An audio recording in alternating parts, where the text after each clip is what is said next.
In this video, I'm going to cover the key concepts you want to know about fluids and electrolytes. Let's start with the basics of cell membrane transport. The human body likes to maintain a homeostatic environment to make sure that our fluids and solutes are equally balanced. And to do this, it has different types of transport processes that allow this to be achieved. So in this review, I'm going to be talking about the two types of diffusion known as simple diffusion and facilitated diffusion, along with osmosis and active transport, and hydrostatic pressure and oncotic pressure, also known as colloidal osmotic pressure. First, let's talk about the processes that move substances within the cell, specifically that cell membrane. Here you're going to see a phospholipid bilayer that is found within the cell membrane. And this phospholipid bilayer acts as this medium to really allow substances to flow in and out of the cell. So here you see the circular yellow little balls. Those are known as the hydrophilic heads, and then coming off those heads are the hydrophobic tails. And they really just come together to help form this barrier that separates the extracellular part, the outside of the cell, from the intracellular part, the inside of the cell. And then scattered within this membrane are these channel/carrier proteins. Now, one thing I want you to remember about this bilayer is that it is very particular. It only allows certain substances to go in through certain processes. So really based on the size and if this solute is charged will depend on how it's going to enter or exit the cell. So first, let's talk about simple diffusion. Simple diffusion is just as its name says. It's a very simple process because it requires no energy from the cell and it's a passive form of transport. So what happens with this process is that molecules, hence solutes, are going to move from a high concentration to a low concentration. So here we see outside of our cell a lot of solutes. There's a high concentration of them. And according to simple diffusion, they are just going to easily diffuse, hence move through that phospholipid bilayer to the inside of the cell where there's not a lot of solutes until homeostasis has been achieved. So this mass movement will continue until we have equilibrium, where we have a balance of these solutes. Now, an important thing to remember about simple diffusion is that only tiny non-charged molecules are going to be able to go straight through this phospholipid bilayer. So we're talking about things like oxygen, carbon dioxide, and so forth. Now, if bigger charged polar molecules want to move in and out of the cell, they need to do it through a different process known as facilitated diffusion. And facilitated diffusion is very similar to simple diffusion, but with facilitated diffusion, it's going to use these special helper proteins that are found within that phospholipid membrane to move these solutes, hence molecules, to and from the cell. So again, these molecules, hence solutes, are going to go from a high concentration to a low concentration. It's going to go down that concentration gradient. It's a passive form of transport, requires no energy, but it's going to allow big molecules that are charged and polar to move to and from the cell. They just can't go straight through that phospholipid bilayer. So we can move glucose and ions to and from the cell. Now we have a different type of transport that's sort of going to do the opposite of what diffusion did, because with diffusion we went from high to low concentration. We were going down the concentration gradient. It was a very simple process. We didn't have to go against it. But sometimes our body wants to move against this concentration gradient and wants to go from a low concentration to a high concentration. And this is where active transport comes into play. So with active transport, there's going to be the movement of molecules, hence solutes, from a low concentration to a high concentration through these special proteins found within that phospholipid bilayer, but it's going to use energy in the form of ATP. So here we have our phospholipid bilayer. Notice on the inside of the cell, we don't have a lot of solutes, but on the outside of the cell, we have a lot of them.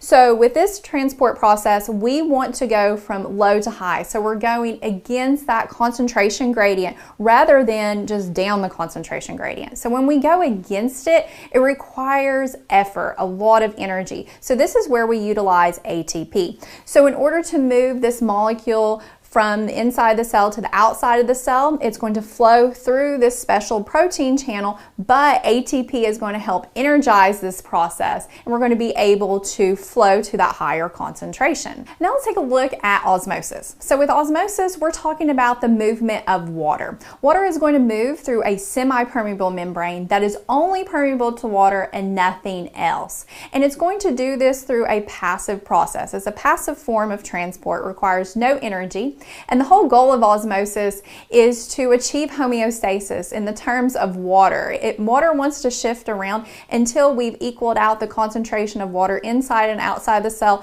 and we've equaled out that solute concentration. So whenever you're trying to understand osmosis, you can look at it one of two ways.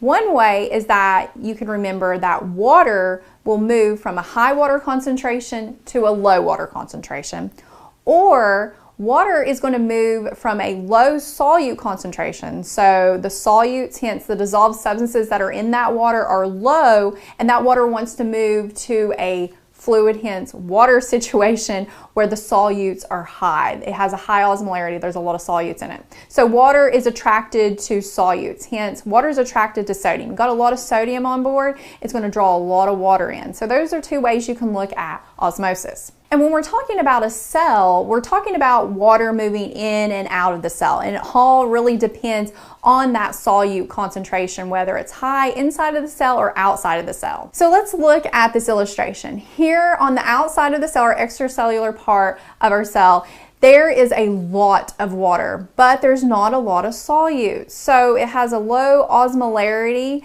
on that extracellular fluid. But on our inside of the cell, notice there's a lot of solutes, but not a lot of water. So it has a high osmolarity in there. So according to osmosis, effortlessly, no energy needed, that water wants to achieve some homeostasis. It's really salty or high osmolarity inside of that cell. So that water is going to be drawn through a semi-permeable membrane, and it's going to go and enter into that cell until it's tried to equal out osmolarity inside and outside of the cell. And whenever that's achieved, osmosis will cease. Now, some problems that can arise whenever fluid does move in this direction with osmosis, because we have a cell that has such a high osmolarity, is that too much water can go inside that cell, and it can cause it to swell and rupture. And the flip side can happen. Let's say that inside of the cell had a low osmolarity, but the outside of the cell had a high osmolarity, had a lot of solutes, and it didn't have a lot of water. Well, too much water can leave that cell and go in the opposite direction to extracellular fluid, and we could dehydrate that cell and shrink it. Now, the neat thing about this osmosis process is that in healthcare, we can actually use this to benefit our patient, because sometimes patients come in with fluid volume deficit or fluid volume overload, and they need certain fluids to help correct that imbalance. And we can manipulate this osmosis process with those fluids based on the solute concentration of these fluids to help either rehydrate that cell or dehydrate that cell, depending on what's going on with that patient. So we just reviewed how certain transport processes move fluid and substances to and from that cell through that cell membrane. Now let's look at some processes that move fluid from the capillaries to the interstitium, also known as the tissue space, by talking about hydrostatic and oncotic pressure. Hydrostatic pressure and oncotic pressure are two pressures that literally work the opposite of each other, but they work beautifully together to help maintain fluid going across our capillary wall into our interstitium, our tissue space. With oncotic pressure, it's going to pull water across that capillary wall, and hydrostatic pressure is going to push water across that capillary wall. So first, let's talk about oncotic pressure. So oncotic pressure, you may hear also referred to as colloidal osmotic pressure. So if you also hear that term as well, that's what it's talking about, because sometimes that can get a little confusing. And this is that pulling force on water created by proteins, specifically the protein albumin, which is known as a colloid. And a cool thing about albumin is that a lot of it hangs out in our blood plasma, and it is way too big to pass through that capillary wall. So it just hangs out there in that blood plasma in that intravascular space in high concentrations. And whenever it does this, by hanging out in high concentration, it creates creates an osmotic pressure, which pulls water through a process known as osmosis. And we just talked about osmosis, and we know that osmosis occurs because water loves to be where there's a high concentration of something, hence solutes. And in this case, we're talking about albumin. So there's a lot of albumin hanging out in this capillary wall, which is going to result in water being pulled in. So water is going to stay inside that capillary, which is what we usually want. So again, just to drive home that point, let's look at this illustration. We have this example of a capillary, and in white, you see all these colloids, hence albumin, the proteins hanging out within this vessel, and it's highly concentrated. So what it's going to do is it's going to pull water from that surrounding area, that interstitial area with the fluid in there, and it's going to cause water to stay inside that vessel. And the reason it's doing that is because there's a high concentration of that albumin inside that vessel. It causes osmotic pressure to occur, which is going to pull water in there, and water is going to stay inside that vessel, hence our capillary. Now, sometimes problems arise in some patients where they don't have enough of this albumin in their blood plasma, and they're experiencing a condition known as hypoalbuminemia. And this can happen in cases of liver or kidney failure because your liver makes albumin, so you just don't have enough in your blood, or the patients, let's say, had severe burn, so we've dropped those levels. So what do you think is going to happen if you don't have enough albumin in your blood plasma? Well, your oncotic pressure is really going to be affected. You're not going to have a lot of it because there's not enough of it hanging out in the blood to create that pressure. So instead, water is going to leave that blood plasma, go into that interstitial space, and we're going to experience swelling. Now let's talk about hydrostatic pressure. So this is the opposite of oncotic pressure because it creates a pushing effect on water across that capillary wall. And in other words, really what hydrostatic pressure is it's the pressure or force of a fluid inside a restricted space. So in our body, when we're trying to think of that, the restricted space is going to be our blood vessels, hence our capillaries, and that fluid is going to be our blood. So what happens is that this pressure is created somewhere, and it's created by our heart. So our heart contractions create hydrostatic pressure. And hydrostatic pressure varies throughout your circulatory system. It's really high in the arteries, and we need it to be high in the arteries because your arteries take that fresh, oxygenated, nutrient-rich blood and needs to push it out throughout your body. So we need hydrostatic pressure to be high. But as we get closer to the venous system, it gets lower because the venous system's job is to take that used blood back to the heart so we can make it better again, give it more nutrients. So whenever you're looking at the capillary and you're trying to figure out where these pressures are highest, on the end of the arterial part of the capillary is where the hydrostatic pressure is the highest versus where it's the lowest, which is the venous end of the capillary. And the whole goal of hydrostatic pressure is that it needs to create a process known as filtration because we need to get this water and solutes out of the capillary into their interstitial fluid so it can go and do its thing and then come back to us. So what hydrostatic pressure does is it's that pressure that pushes that water and solutes out of the capillary into the interstitial fluid, which is again known as filtration. So as you can see with these two processes, oncotic pressure and hydrostatic pressure, how our body needs them to work. We have one that's going to push out the water and the nutrients, which is hydrostatic pressure, and then we have the other oncotic pressure, which is going to pull it and keep it inside the vessels. Now let's take a look at hormones and fluid regulation. The water in our body must be balanced. We can't have too much or too little, and if we do, we start to have major problems. So whenever an imbalance starts to occur, we have hormones and certain systems in our body that will kick in to hopefully help correct those imbalances. So in this lecture, we're going to review those hormones and systems. So I'm going to be talking about the renin-angiotensin-aldosterone system, known as RAS. I'm also going to be talking about the thirst mechanism and review those hormones known as antidiuretic hormone, which is known as ADH, aldosterone, and the natriuretic peptide hormones. So first, let's review the renin-angiotensin-aldosterone system, also known as RAS. Okay, so let's say you have a patient who has fluid volume deficit. So thinking back to our lecture on fluid volume deficit, we know that our patient has low fluid in their body. And this can cause a low blood pressure. And our body doesn't like a low blood pressure. So whenever it senses this RAS system is going to kick in. And the whole goal of this system is to increase your blood pressure. And how it does this is it gets angiotensin II involved, which is a hormone that's also going to stimulate other hormones such as aldosterone and ADH, that antidiuretic hormone. And those hormones are going to add more water to your blood to help increase blood volume, hence increase blood pressure. So how this system works is that your blood pressure drops. That drop in blood pressure indicates to the body, hey, we have a loss of fluid, so we've got to do something about this. And this causes the kidneys to respond, specifically the juxtaglomerular cells inside that kidney. And they are going to release a substance called renin. And whenever renin is present in the blood circulation, this causes the liver to respond. And whenever the liver responds, it is going to activate a substance called angiotensinogen. And whenever angiotensinogen is there, it actually turns into a substance called angiotensin I. So we have angiotensin I, but again, the whole goal is to get angiotensin II involved because that is that big major hormone that's going to actually cause some things to happen. So we've got to get there. Now, how do we get there from angiotensin I to angiotensin II?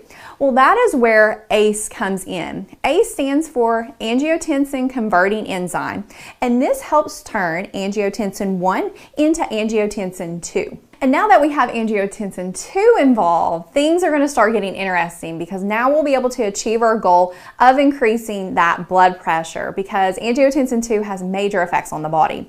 One thing it does is it causes vasoconstriction. So we're going to get narrowing of those vessels. And when we narrow those vessels, it's actually going to constrict the blood flow to the kidneys and limit its ability to excrete water, which is what we want because we want that water to stay in the body right now so we can increase our blood volume, hence increase our blood pressure. In addition, angiotensin II is going to cause our adrenal cortex to release a hormone called aldosterone. And aldosterone will cause the kidneys to keep sodium, which will also cause us to keep water. And again, we want to do this because we're trying to increase our blood volume. So whenever this happens, your patient will have a temporary decrease in their urination, which again is what we want. And then another thing angiotensin II does is it causes the posterior pituitary gland to release a hormone called ADH, which again is antidiuretic hormone. So how this works is it's going to cause the kidneys to keep water. And whenever we keep water, we're going to increase blood volume. So think of it this way. If you're familiar with how diuretics work, we give patients diuretics to help them urinate extra fluid out of the body. It's used to treat a lot of times fluid volume overload. Well, if we're having a substance in our body called antidiuretic, anti means works against, we're working against that concept. So let that help you remember what ADH does. ADH is going to cause your body to keep water. It has an antidiuretic effect. And then lastly, another thing angiotensin II does is it stimulates the thirst mechanism. So let's review how the thirst mechanism regulates fluid in our body. So whenever this mechanism is stimulated, it's because, again, of low fluid in the body. So whenever you have low fluid in the body, think about your blood plasma's osmolality. How's it going to be? It's going to be high because you're going to have a low amount of fluid in there, but a lot of solutes. So whenever we have a high blood plasma osmolality, it's going to cause the hypothalamus to respond, particularly the osmoreceptors inside the hypothalamus. And look at that word, osmoreceptor. We have osmo, and we're talking about osmolality. So these receptors are very sensitive to how the blood plasma's osmolality is. That's how they respond, is based on if it's high. So whenever they respond, they cause antidiuretic hormone to be released, ADH. Now ADH is also called vasopressin, and ADH is actually made in the hypothalamus, but it's stored and it's secreted in the posterior pituitary gland. And this is when the thirst sensation is going to be experienced. So the person is going to have this desire to drink fluid. So once ADH is secreted, it's going to cause the kidneys to respond. They sense that ADH hanging out. And it's particularly going to cause the nephrons within the kidneys to start doing some things a little bit differently. So your nephrons are all those little structures within the kidney that really work to keep the kidney functioning and help create your urine. So the ADH is going to act on two particular parts of that nephron. It's going to affect the distal convoluted tubule and the collecting duct. It's going to cause those structures of the nephron to actually reabsorb water. So instead of taking water and putting it back into that nephron, hence into the filtrate so it'll be urinated out, instead it's going to cause your body to reabsorb that water and put it back into the bloodstream, which is what we want because we're on a fluid volume deficit and we need water back into the body. So water is going to be retained. And whenever we retain this water, it's going to help our plasma osmolality. So instead of being so high and high of solutes, we're going to add water back to it, help water it down just a little bit and even out the water and the solute concentration so we can normalize the osmolality. So we just reviewed hormones and systems in our body that help us correct a fluid imbalance where we don't have enough fluid in the body, known as fluid volume deficit. But how do we prevent those systems from doing their job too well, where they add way too much fluid into our body and send us into fluid volume overload? Well, we have a group of hormones that help prevent that. They really keep those system and hormones in check, and they're known as the natriuretic peptide hormones. And one of these hormones is known as atrial natriuretic peptide, also known as ANP. And this hormone is secreted by heart cells when there is stretching of that atrial wall. And remember, the atria are the top chambers of the heart. Then we also have what's called BNP, and you may hear BNP a lot whenever you're taking care of a heart failure patient because these patients are in fluid volume overload, and BNP stands for brain natriuretic peptide hormone. And this is a hormone that is actually released by the heart cells whenever there's a lot of ventricle wall stretching. So whenever we had the RAS, aldosterone, ADH, and thirst mechanism doing their thing, they were adding water back into our blood system. So whenever that water is added back in there, it's going to go up and it's got to go into the heart because the heart's job is to pump that extra fluid out throughout the body. Well, when you're adding just too much, your heart's going to start to sense that because it just wants to get it at a right point so it doesn't overstretch. Because if it's overstretching those atria and ventricles because that water, that extra water in the blood is going there, it's signaling, hey, we may be going into fluid volume overload. So these hormones are secreted by those heart cells that make up the atria and the ventricles. And what these hormones are going to do is they're really cool. They actually work against angiotensin II, because angiotensin II was our big star of the RAS system. That's what got aldosterone, ADH, that thirst mechanism, all of that involved. So it's going to stop the effects of aldosterone, ADH, and renin, so we don't go into a fluid volume overload. So it's like a check and balance type hormones that help us manage our fluid. Now let's dive a little deeper and look at the lab values you want to know. So what are they? Well, a CBC, a complete blood count. This tells us about the cells in our blood, like our red blood cells, white blood cells, platelets, all those important cells that help us maintain life. In addition, arterial blood gases, ABGs. This tells us the acid-base imbalance in our patients. Especially if our patient's having a respiratory or metabolic problem, it can tell us how bad it is and if our treatment is working to help correct the problem. Another thing is metabolic panels. This can be a basic, like a BMP, or comprehensive, like a CMP. And this tells us really important things like our patient's fluid and electrolyte status. How's our potassium, our sodium, our calcium, glucose, along with our patient's renal function, their BUN and creatinine.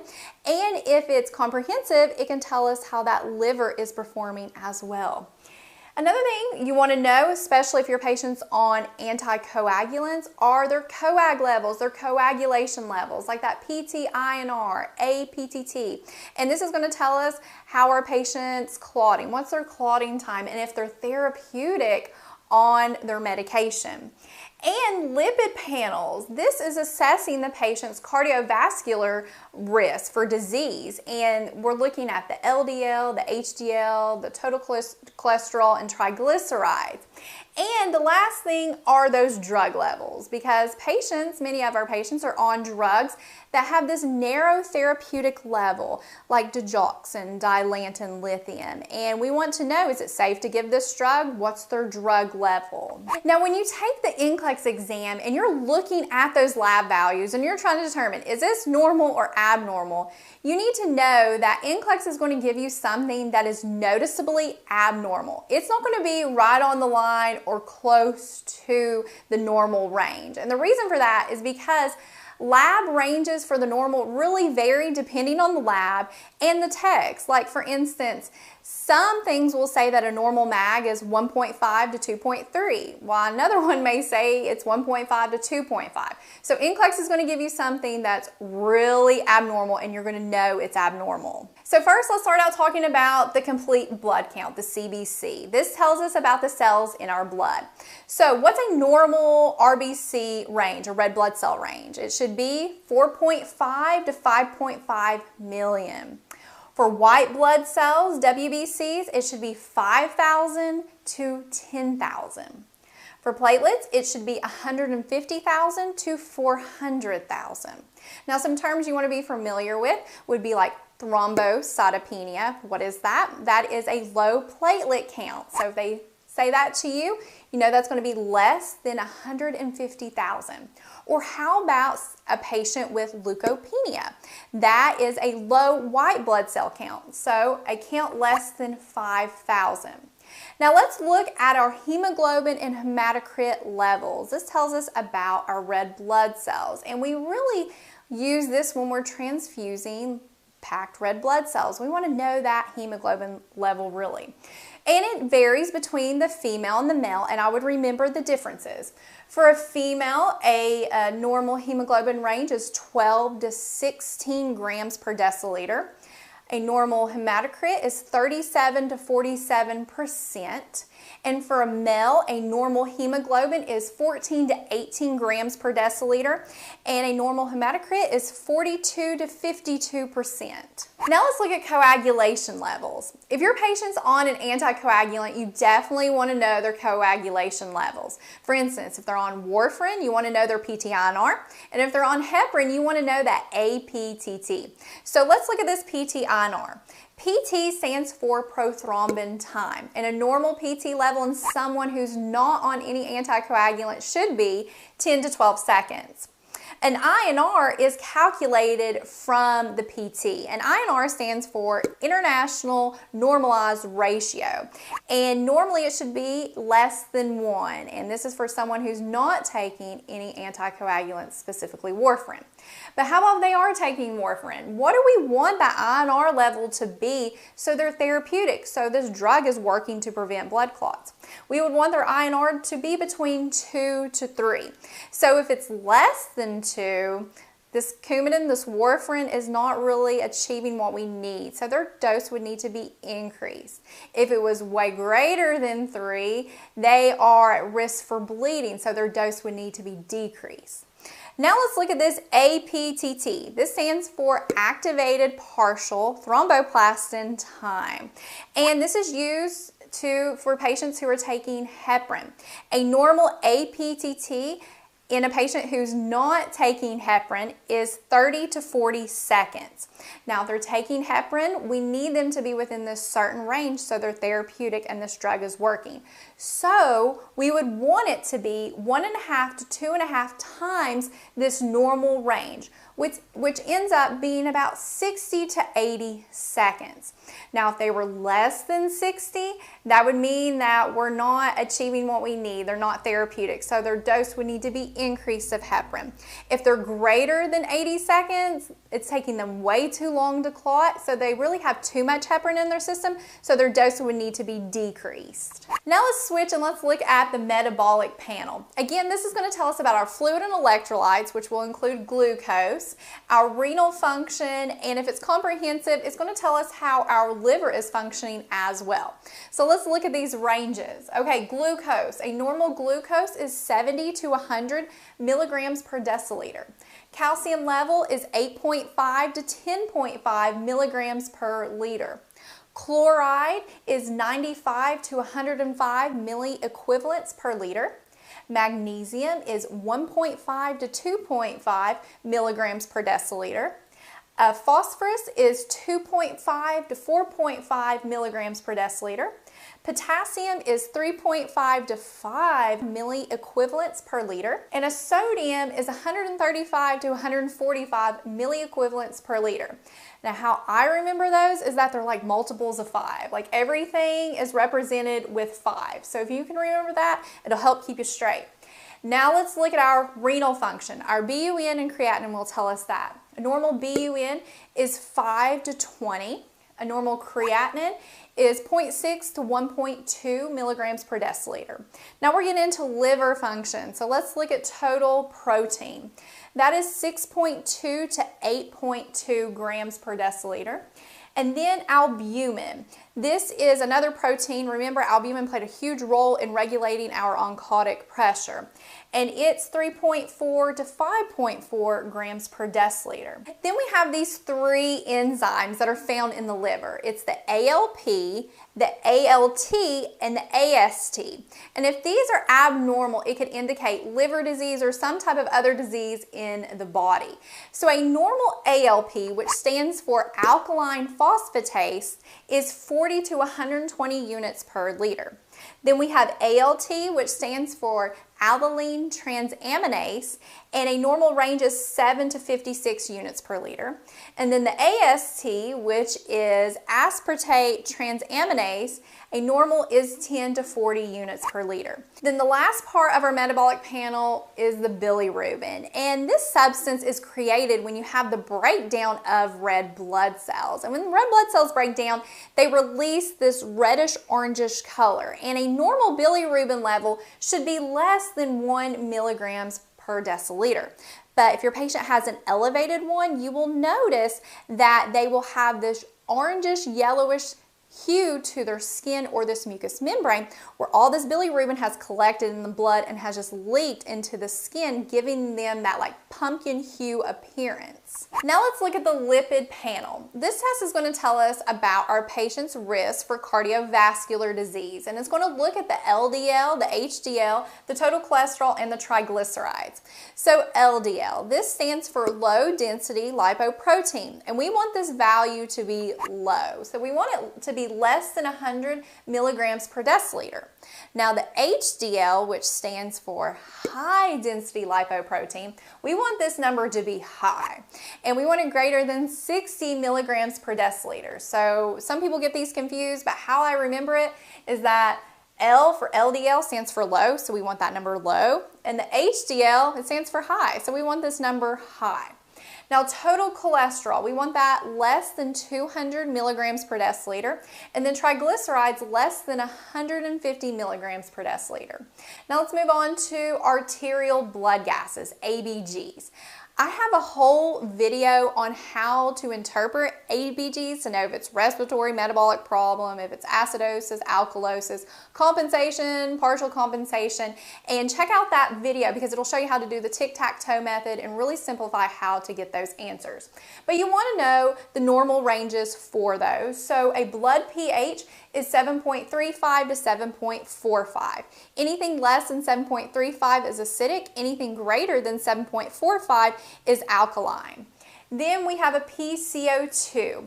The normal range for that is 35 to 45. And I have switched them here because anything greater than 45 is acidic and anything less than 35 is alkaline. Then we have bicarb, HCO3. The normal range is 22 to 26, and anything less than 22 is acidic, and anything greater than 26 is alkaline.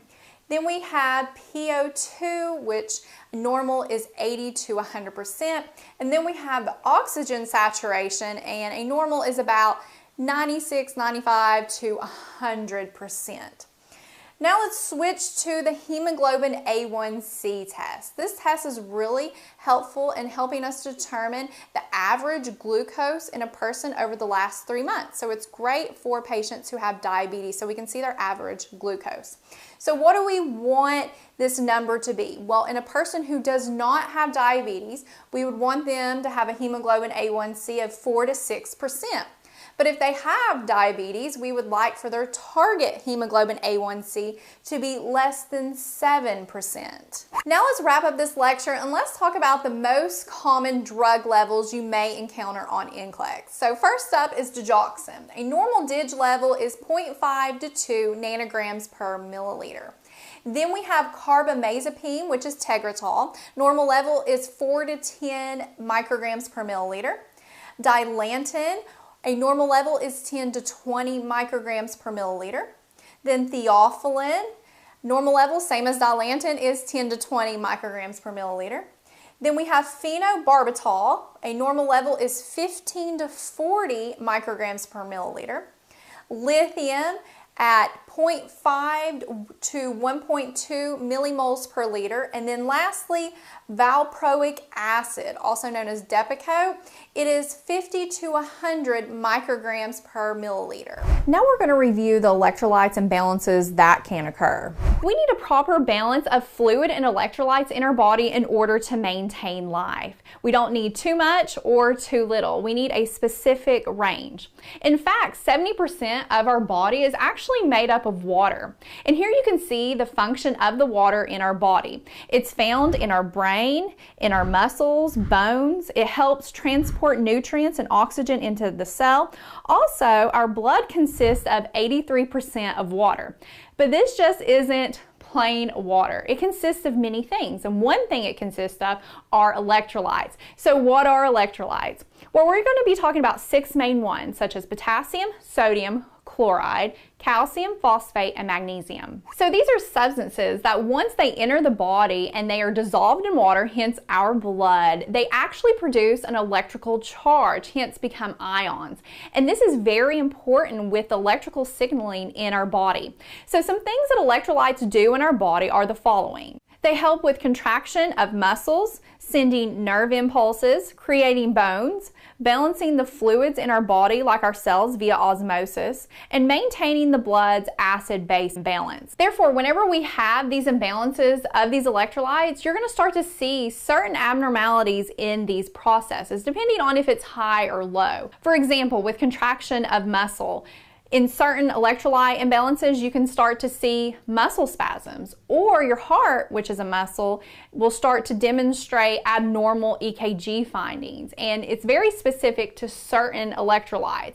And as we go through this lecture, I will highlight that for you. But now let's talk about how electrolytes are maintained in our body. How do we keep them from being too low or too high? Well, we get electrolytes majority from our food whenever we eat and drink. And it goes into our body, and majority of them are going to be absorbed in our gut. So if you have a gut problem, let's say an issue with your small intestine, that can affect how you are absorbing certain electrolytes. Then it enters into our blood, and you know that your blood has to be filtered by your kidneys. And just remember the kidneys. Really, if you have any kidney problems, you're probably going to have an electrolyte problem. And your kidney is made up of all these little functional units called nephrons.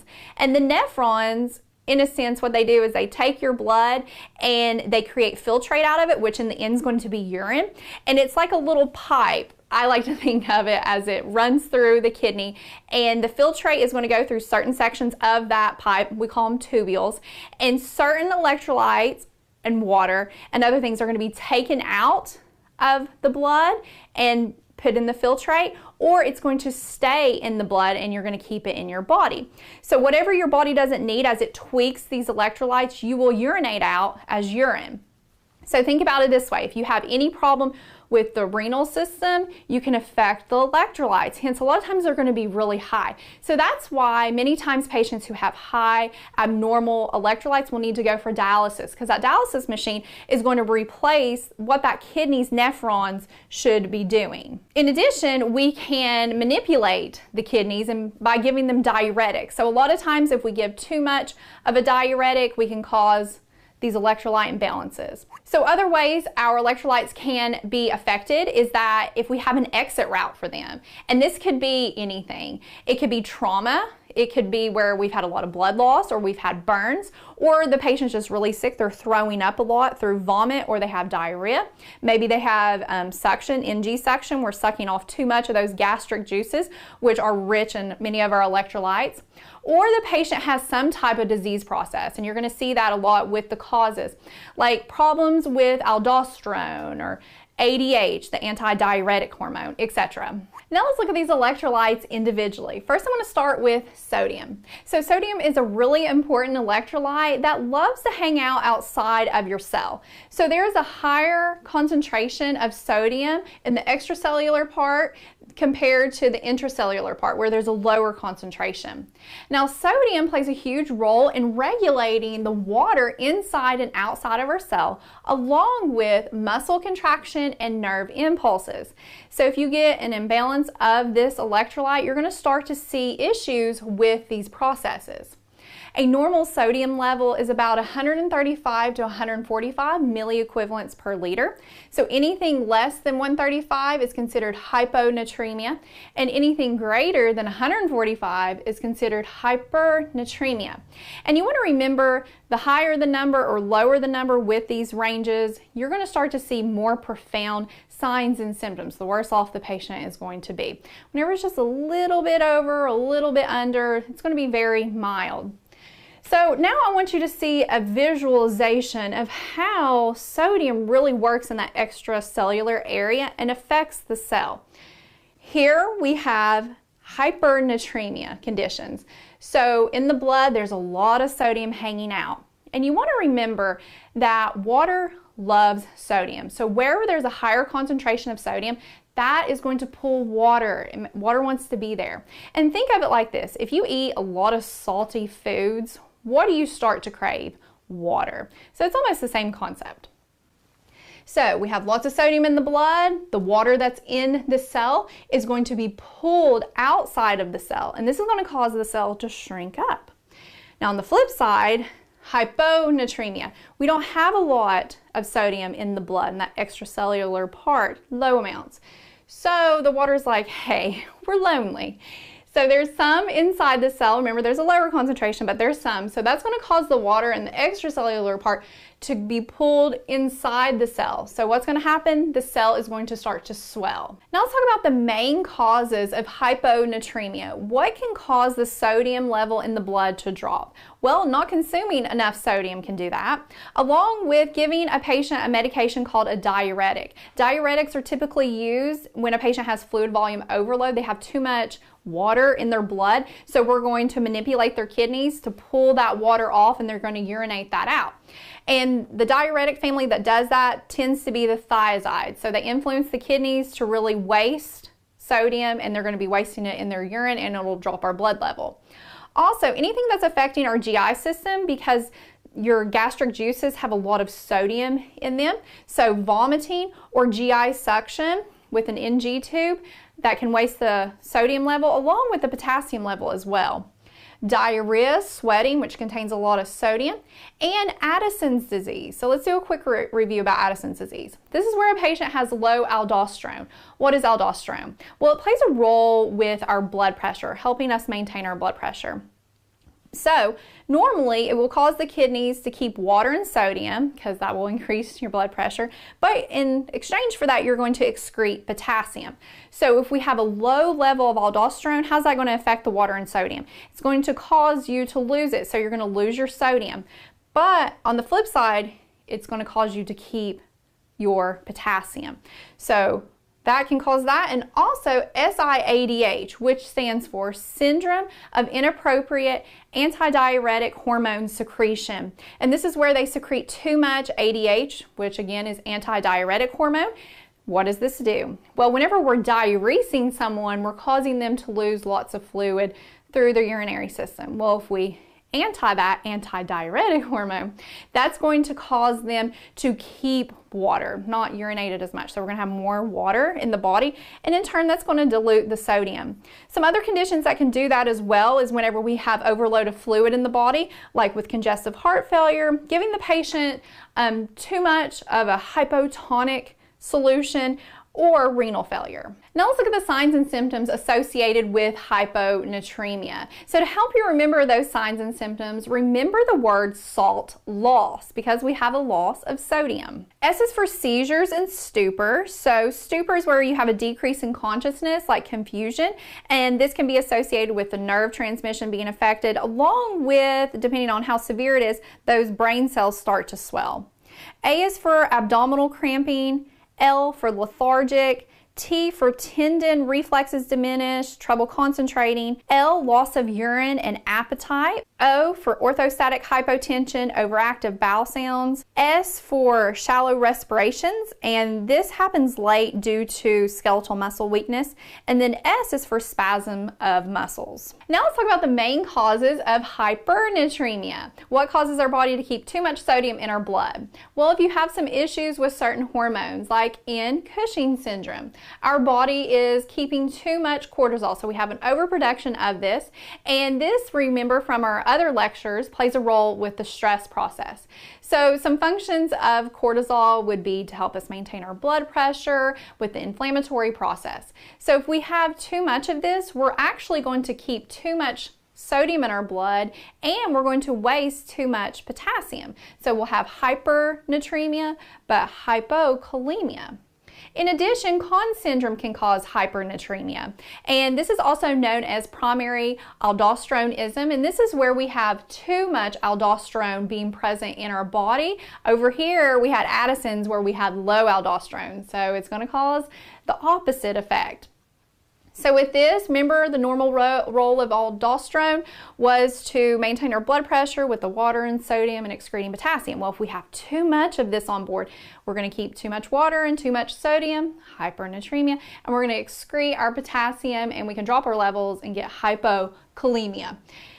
In addition, hypertonic solutions, giving a patient too much of a salty solution, as I like to think of it, in the blood, and corticosteroids can do this.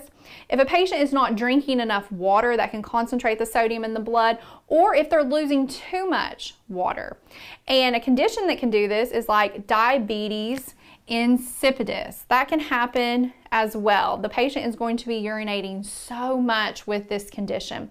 In addition, burns can cause this, and an increased intake of sodium can cause this condition as well. Now let's look at the signs and symptoms associated with hypernatremia. And to help you remember those, let's remember the phrase, no fried foods for you. And a lot of times fried foods are packed full of sodium, so we know we're dealing with a lot of sodium here. So the F is for fatigue. They'll feel very tired. R is for restless, really agitated. They're going to be confused because you're having central nervous changes. I for increased reflexes. This can progress to seizures and coma. E for extreme thirst. This is a huge sign. Remember this one. And then D is for decreased urinary output and dry skin / dry mouth. Now let's look at the electrolyte chloride. So I want to do chloride after sodium because these two electrolytes really go together. If there is generally a loss of sodium, there's also going to be a loss of chloride, and you're going to see a lot of overlapping causes and signs and symptoms.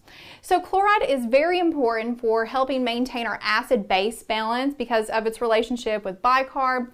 Also, it plays a role in digestion because we need it in order to make hydrochloric acid, and it plays a role with balancing the fluids in our body with the help of sodium.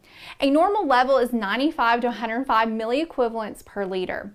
Now, chloride levels are maintained with the help of our kidneys. They tweak our blood and decide, okay, how much chloride we need. If we don't need a lot, we're going to excrete it. Also, it's excreted through the sweat and the GI juices. So if you have some issue with the kidneys or sweating too much or GI juices, chances are you can imbalance your chloride levels. So let's look at hypochloremia. So this is where we have low blood levels of chloride, and some main causes are typically GI related, where the patient is losing a lot of chloride through vomiting or their gastric juices like suction, or if they have an ileostomy. An ileostomy also can cause hyponatremia because this is where a surgical procedure has been created to bring the small bowel on top of the skin, so the patient is having effluent, which is stool, coming through that. Now this is really rich in sodium, also chloride. So if they have where they're putting out a lot of effluent, that can cause these levels to drop. Also, diuretics can cause it, thiazides, that was very similar to hyponatremia. Burns and cystic fibrosis. With cystic fibrosis, these patients lose a lot of chloride, especially through their sweat.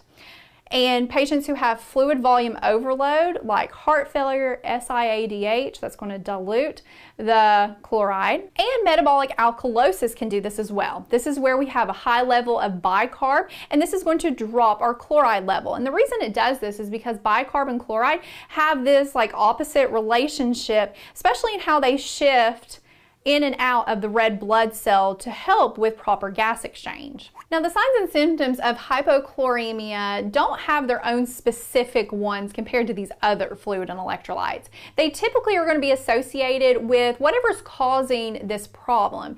And if you can really remember the signs and symptoms of hyponatremia, you can remember what hypochloremia is going to be, because they really overlap. So you may see dehydration signs and symptoms with an increased heart rate, along with a decreased blood pressure, fever, vomiting, diarrhea, or being lethargic.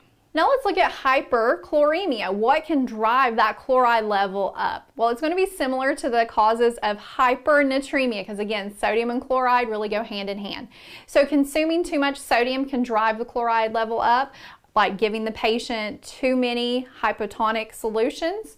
Also, the patient not drinking enough or losing too much water can dehydrate them, raising that sodium level up. Along with the chloride, decreased bicarb level. Whenever the bicarb drops, that can increase the chloride because of their opposite relationship. So losing too much with maybe having too much diarrhea.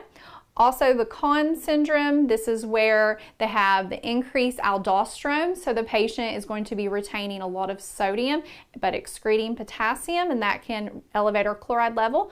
Medications like corticosteroids, and then metabolic acidosis can do this as well. Maybe a medication leading to this condition or some type of renal problem. Now, the signs and symptoms of hyperchloremia are similar to hypernatremia and acidosis. Now let's look at the electrolyte potassium. So potassium has an opposite relationship with sodium compared to how chloride had the similar one. So chances are, if you have a high sodium level, you're going to have a low potassium level. If you have a high potassium level, you're going to have a low sodium level. And this is because, you know, potassium is mainly found inside our cell. There's a higher concentration there. Sodium, the higher concentration was on the outside of the cell. So they work together to help balance that fluid within the cell, plus they play a huge role together with the sodium-potassium pumps. Now, the role of potassium is big with muscle contraction and nerve impulse. So if you have an imbalance of this electrolyte, you're going to start seeing issues with this.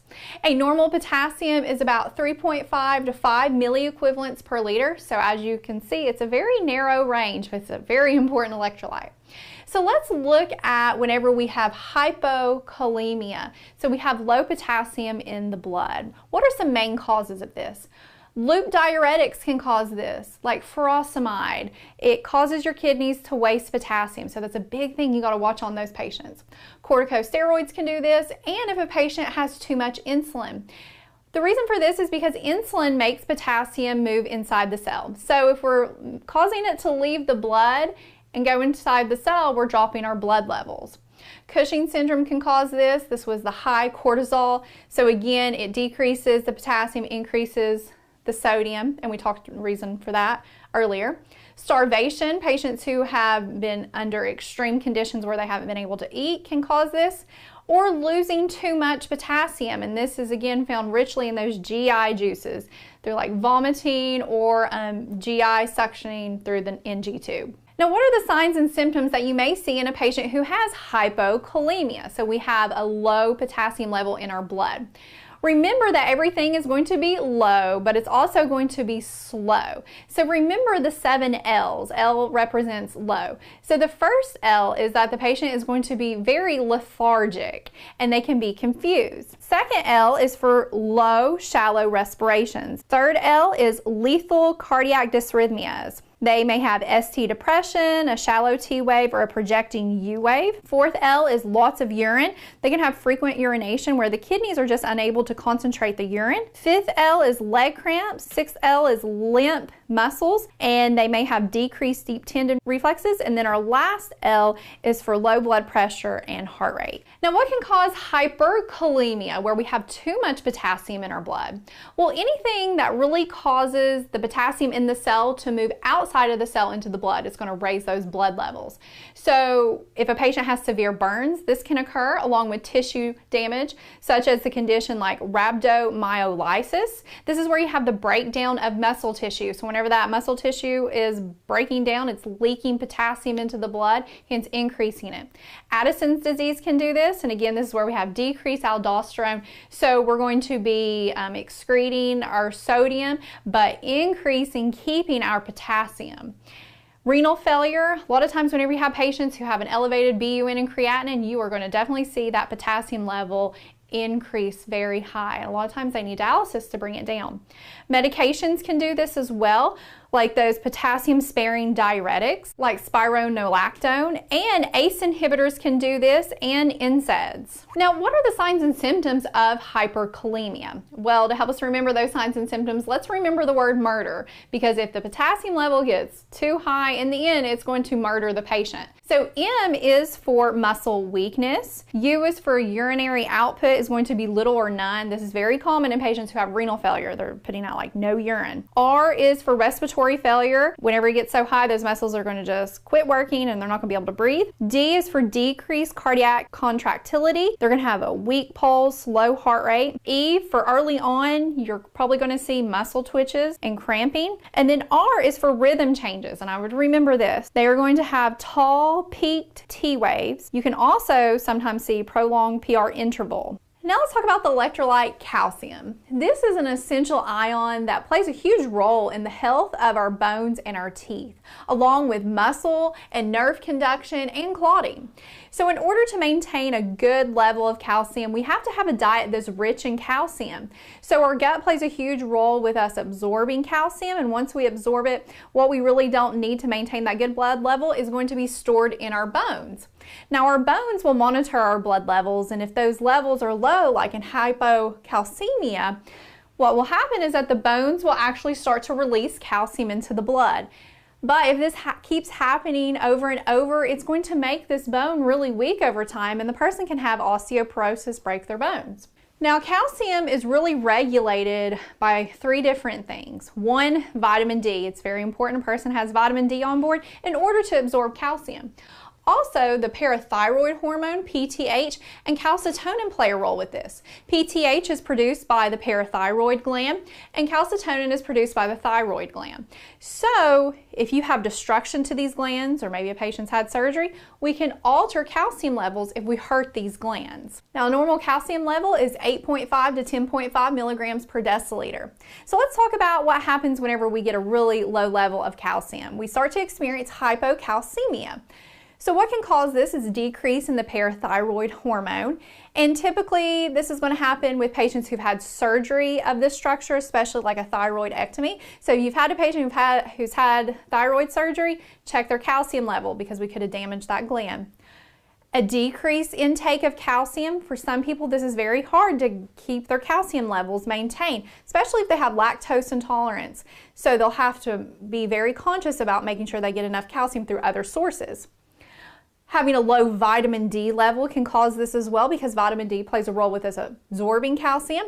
Chronic kidney disease, because the kidneys are wasting too much calcium. Bisphosphonates can cause this as well. This is a medication that's actually used to help treat osteoporosis, so to make those bones stronger. And how it does this is it helps decrease the release of calcium, but sometimes we need the release of calcium into the blood, and if we don't get that, we can have low levels. Also, another group of medications include the aminoglycosides. These are antibiotics. They end in mycin, M-Y-C-I-N. They cause the body to waste calcium via the kidneys, and then some anticonvulsants like phenobarbital, and this affects the vitamin D levels in the body. Now, what are the signs and symptoms of hypocalcemia? Well, we know that our muscles and our nerves are definitely going to be affected. So let's remember the word cramps. C is for convulsions. R is for reflexes, hyperactive. When you check those deep tendon, they will be like that. A is for arrhythmias. They will have a prolonged QT interval if it's severely low enough. M for muscle spasms in calves or feet. This is known as tetany. Then P is for positive signs, and these are signs that you can see in a patient who has a really low calcium level. So one of these signs that you definitely want to remember is called Trousseau sign, and this is where you can take a blood pressure cuff, put it on the arm, inflate it to a number greater than their systolic, and leave it there for 3 minutes. Now, if it's positive, you will notice the hand will draw in toward the body, and flexion will occur at the wrist, thumb, and MCP joints, but the fingers will remain extended. Then another sign that you want to remember is called Chvostek sign. And this is nerve hyperexcitability of the facial nerve, specifically that cranial nerve 7. And to elicit this response, you're going to tap via the masseter muscle at the jaw's angle, and the facial muscles on that same side that you tapped will contract momentarily. So the lips will twitch. And then S is for sensation of tingling and numbness, known as paresthesia, and this can be felt in the fingers and toes. Now, what can cause hypercalcemia, increasing the blood level of calcium? Well, if you have an overactive parathyroid where you're having too much parathyroid hormone in the body, because parathyroid hormone is going to cause the release of calcium. If we have too much, we're going to release way too much calcium in the blood. Next is increased vitamin D usage, because vitamin D helps us increase our calcium, helps us absorb it. So we have too much, that can increase it, or using supplements with too much calcium in it. If a patient has cancer that has spread to the bones, this can affect calcium levels because it causes too much calcium to leak into the blood. And then medications, some main ones you can remember are like the thiazide diuretics can do this because it affects how the kidneys are absorbing calcium. And then lithium can do this as well, because lithium can affect the parathyroid hormone, causing the body to have too much calcium. Now, what are the signs and symptoms that a patient has too much calcium in their blood? Well, this patient is going to be extremely weak. So W is for weakness of the muscles. It'll be very profound. E is for EKG changes, and remember they can have a shortened QT interval. A is for absent reflexes. They can also have altered mental status and abdominal distension from constipation. And then K is for kidney stone formation. So these patients are at risk for the development of kidney stones. Now let's talk about the electrolyte magnesium. So this electrolyte likes to hang out inside the cell, just like potassium did. And it has a function in nerve and muscle, which plays a role with the sodium and potassium pump. So with this pump, you have ATP. And what happens whenever magnesium binds with ATP, because ATP needs it in order to function, it's going to move 3 sodium ions out of the cell and 2 potassium ions into the cell. Therefore, we need a proper balance of magnesium in order for this function to occur. In addition, it plays a role with our vessels, maintaining our blood pressure and how our muscles contract and relax. So with magnesium, what happens with contraction? You have calcium. That's the big one that plays a role with that. But in a nutshell, magnesium competes with calcium for that binding spot. So whenever relaxation is going to happen, we have magnesium that allows that to happen. So think about this. If we didn't have enough magnesium, if it allows us to have our muscles relax, what's going to happen instead? Instead, your muscles are going to have spasms, they're going to cramp and have contraction issues. So magnesium is mainly absorbed in our gut, specifically our small intestines. So if we have issues with our gut, as you're going to see with our causes, we can have issues with balancing our magnesium levels. And magnesium imbalances will more than likely present with other electrolyte imbalances like that of calcium and potassium. So a lot of times if your calcium levels are low, your magnesium levels will be low and vice versa. Now a normal magnesium level is 1.5 to 2.5 milligrams per deciliter. And if you can see that range, it's very narrow. So let's talk about low levels of magnesium in the blood. This is known as hypomagnesemia. And what can cause this is not consuming enough magnesium, or we have some other electrolyte imbalances, like we have issues with calcium or potassium, or we have malabsorption disorders of that small intestine that can cause that. Or they are taking a PPI, a proton pump inhibitor, that can decrease the absorption of magnesium. And patients who have alcoholism can have this as well. Now let's talk about the signs and symptoms of a low magnesium level. So with this, you want to remember the word twitch, because everything in the patient is really going to be excited. It's going to be hyperactive. On the flip side, whenever you have a high mag level, everything is going to be really slow and not hyperactive. So T is for Trousseau sign and Chvostek sign, and this is related to also having a low calcium level, so hypocalcemia. W is for weakness. I is for increased deep tendon reflexes. Again, everything's going to be hyperactive. T is for torsades de plainte, and this is an abnormal heart rhythm that can lead to sudden cardiac death, and it can be a lot of times seen in patients who have alcoholism. And then another T for this part is tetany, those seizures, and other EKG changes that go with the calcium and the potassium being decreased. C is for calcium and potassium levels low, they'll present together. And then lastly is H for hypertension, because magnesium helps with our blood pressure, and having a low amount can make those vessels more likely to lead to hypertension. Now let's look at the main causes of what can elevate the magnesium level in the blood, known as hypermagnesemia. Well, this condition is relatively rare. It tends to happen whenever we're trying to correct a low magnesium level, so we give them too much. Or you want to monitor a patient for this condition if they're an OB patient, labor and delivery. The patient has preeclampsia and they're receiving magnesium sulfate, so we want to monitor their mag levels to make sure we're not giving them too much.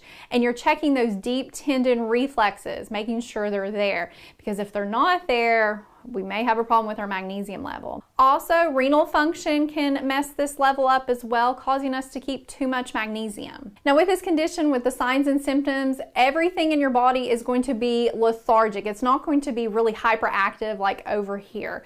So let's remember the word lethargic. And typically with this condition, you're only going to see it in severe cases. Mild cases may not present with signs and symptoms. So L is for lethargic and may be profound. E is for EKG changes with prolonged PR and QT intervals and maybe a wide QRS complex. T is for tendon reflexes absent or grossly diminished. H is for hypotension. A is for arrhythmias like bradycardia, heart blocks. R is for red and hot face. They're going to have flushing. GI issues is for G, nausea and vomiting. I is for impaired breathing due to skeletal muscle weakness. And C is for confusion. They can have neurological impairment. Now let's talk about our last electrolyte, phosphate. So phosphate plays a role in teeth and bone building. It's stored in the bones. It's absorbed by the gut and excreted in the kidney. So any issues with those structures, we're going to have an imbalance of phosphate. It's also regulated by the parathyroid gland, because the parathyroid gland will tell the kidneys to inhibit reabsorption. And then vitamin D influences how we absorb phosphate. So are you seeing the parallels between calcium and phosphate? They have some similarities. So a normal phosphate level is anywhere between 2.5 to 4.5 milligrams per deciliter. So let's talk about if we have a low phosphate level in the blood. This is known as hypophosphatemia. What can cause this? Overusage of aluminum-based antacids. Too much of this will block the gut's absorption of phosphate, lowering our level. Also, starvation and refeeding syndrome can cause this. Refeeding syndrome occurs when a patient has experienced severe starvation. They haven't had any food, and then whenever we give them food, it can increase their blood sugar, because that's what it normally does. But because they've went under such extreme conditions in their body, when this insulin is released because of this high blood sugar, it's going to need phosphate to change glucose into energy. So that is going to further deplete those phosphate levels, leading to the low blood levels of phosphate. Also, an overactive parathyroid can do this, because if we have too much parathyroid activity, we're going to majorly inhibit how the kidneys are reabsorbing phosphate. Hence, we're really wasting it all and not getting it in our system. And then low vitamin D levels can cause this as well, because vitamin D plays a huge role in absorbing phosphate. Now let's look at the signs and symptoms of hypophosphatemia. And to help you remember the signs and symptoms, let's remember the word bone, because phosphate is huge with our bone health. So B is for bone pain and fractures. O is for osteomalacia, and this is where you have softening of the bones. And whenever you have this, especially in children, it can affect their growth, making them shorter, and it can result in the bowing of the legs, how the bones are formed. N is for neurostatus changes. They can have irritability, confusion, seizures. And then E is for erythrocyte destruction. So phosphates play a huge role with our red blood cells. So we can have our red blood cells being destroyed, and this can lead to hemolytic anemia. Now let's look at elevated phosphate levels in the blood, also known as hyperphosphatemia. So overusage of phosphate-containing laxatives like Fleet's enema can cause a high phosphate level. So if a patient has renal failure, you definitely want to watch using those. Too much vitamin D on board can cause it as well. Rhabdomyolysis can cause this. I mentioned this earlier. This is where the muscles start to become damaged. When they break down, that contents of the muscle is going to go to the kidneys, because your kidneys filter your blood, and it's going to damage your kidneys. And when your kidneys get damaged, we're not going to be able to deal with phosphate like we should, and we'll keep too much and have high levels.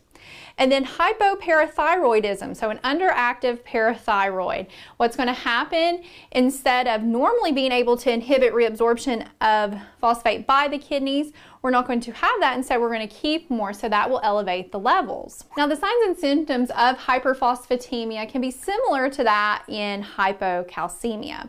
So patients with high phosphate levels may be experiencing convulsions. They may have hyperactive reflexes, arrhythmias, spasms in their muscles. They may also have itching. This is found in a lot of renal patients, and they can have signs of Trousseau's and Chvostek's. Now let's talk about the IV fluid types. IV fluids, also known as intravenous fluids, are special fluids that we administer to the intravascular space, which is part of the extracellular compartment space. And administering IV fluids is a very common treatment that patients get whenever they come to the hospital. And as a nurse, our role revolves around administering these fluids to this space. And we do that per the healthcare provider's orders. And these fluids can be used to treat a wide variety of conditions, really anything that's affecting these compartment spaces where we need to replenish that fluid. Let's say the patient's dehydrated, they may need some fluids to help them with that. Or they're having electrolyte imbalance or an acid-base imbalance. We can use these fluids to help correct that. Therefore, as a nurse, you want to be familiar with the different types of IV fluids, such as isotonic, hypotonic, and hypertonic. You also want to know how they work once we administer them to the body, and what you need to monitor for while your patient's receiving these fluids. But before we go over these different types of fluids, I first want to go back and review the different body fluid compartments. Now, the average adult body is made up of about 60 to 70% of water. So that is a lot of fluid within our body. And this fluid has to be stored somewhere. And there are two main compartments that stores this fluid that I want you to remember. The first compartment is known as the intracellular compartment. And this is the fluid that's found within the cell. And intra means within. So remember, this is the fluid inside of our cell, as you can see here. Then we have the extracellular compartment, and this is the fluid found outside of that cell.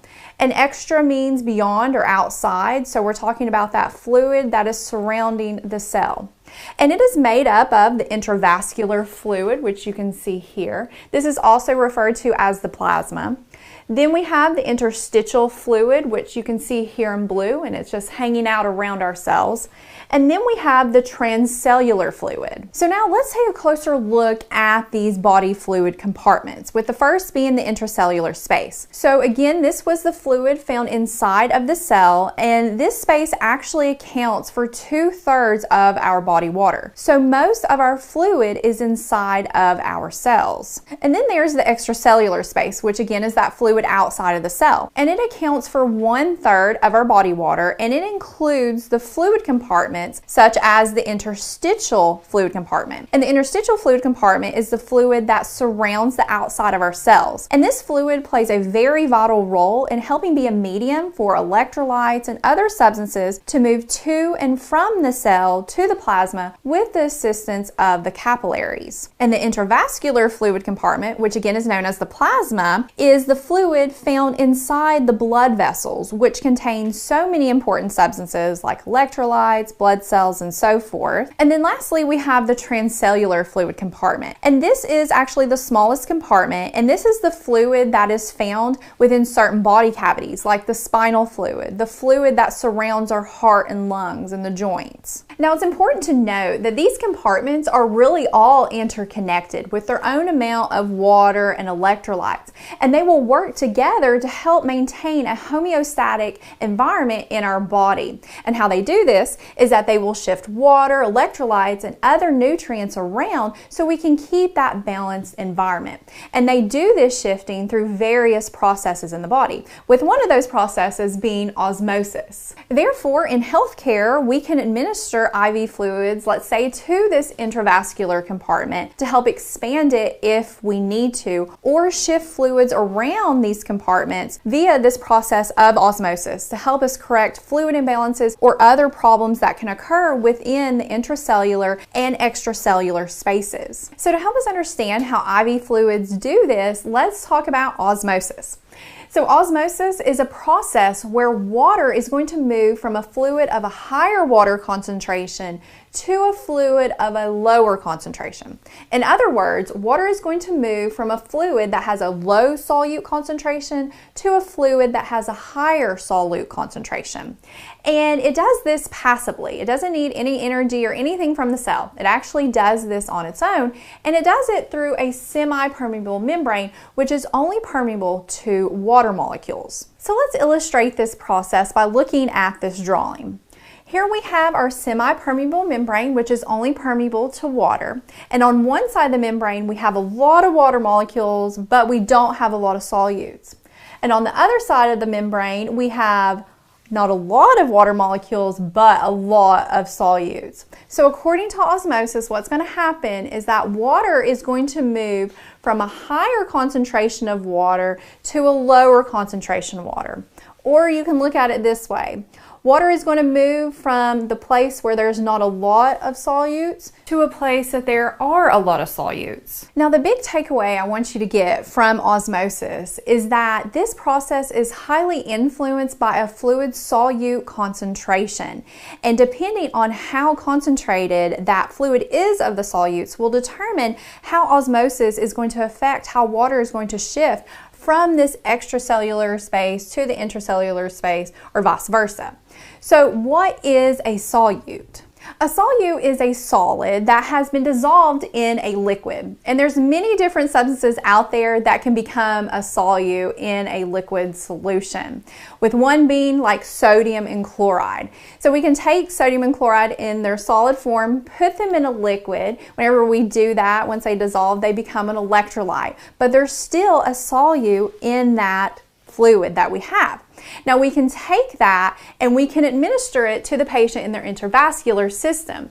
Now, depending on how much sodium and chloride we actually put in that fluid will determine how the process of osmosis is going to be affected in this extracellular and intracellular compartment.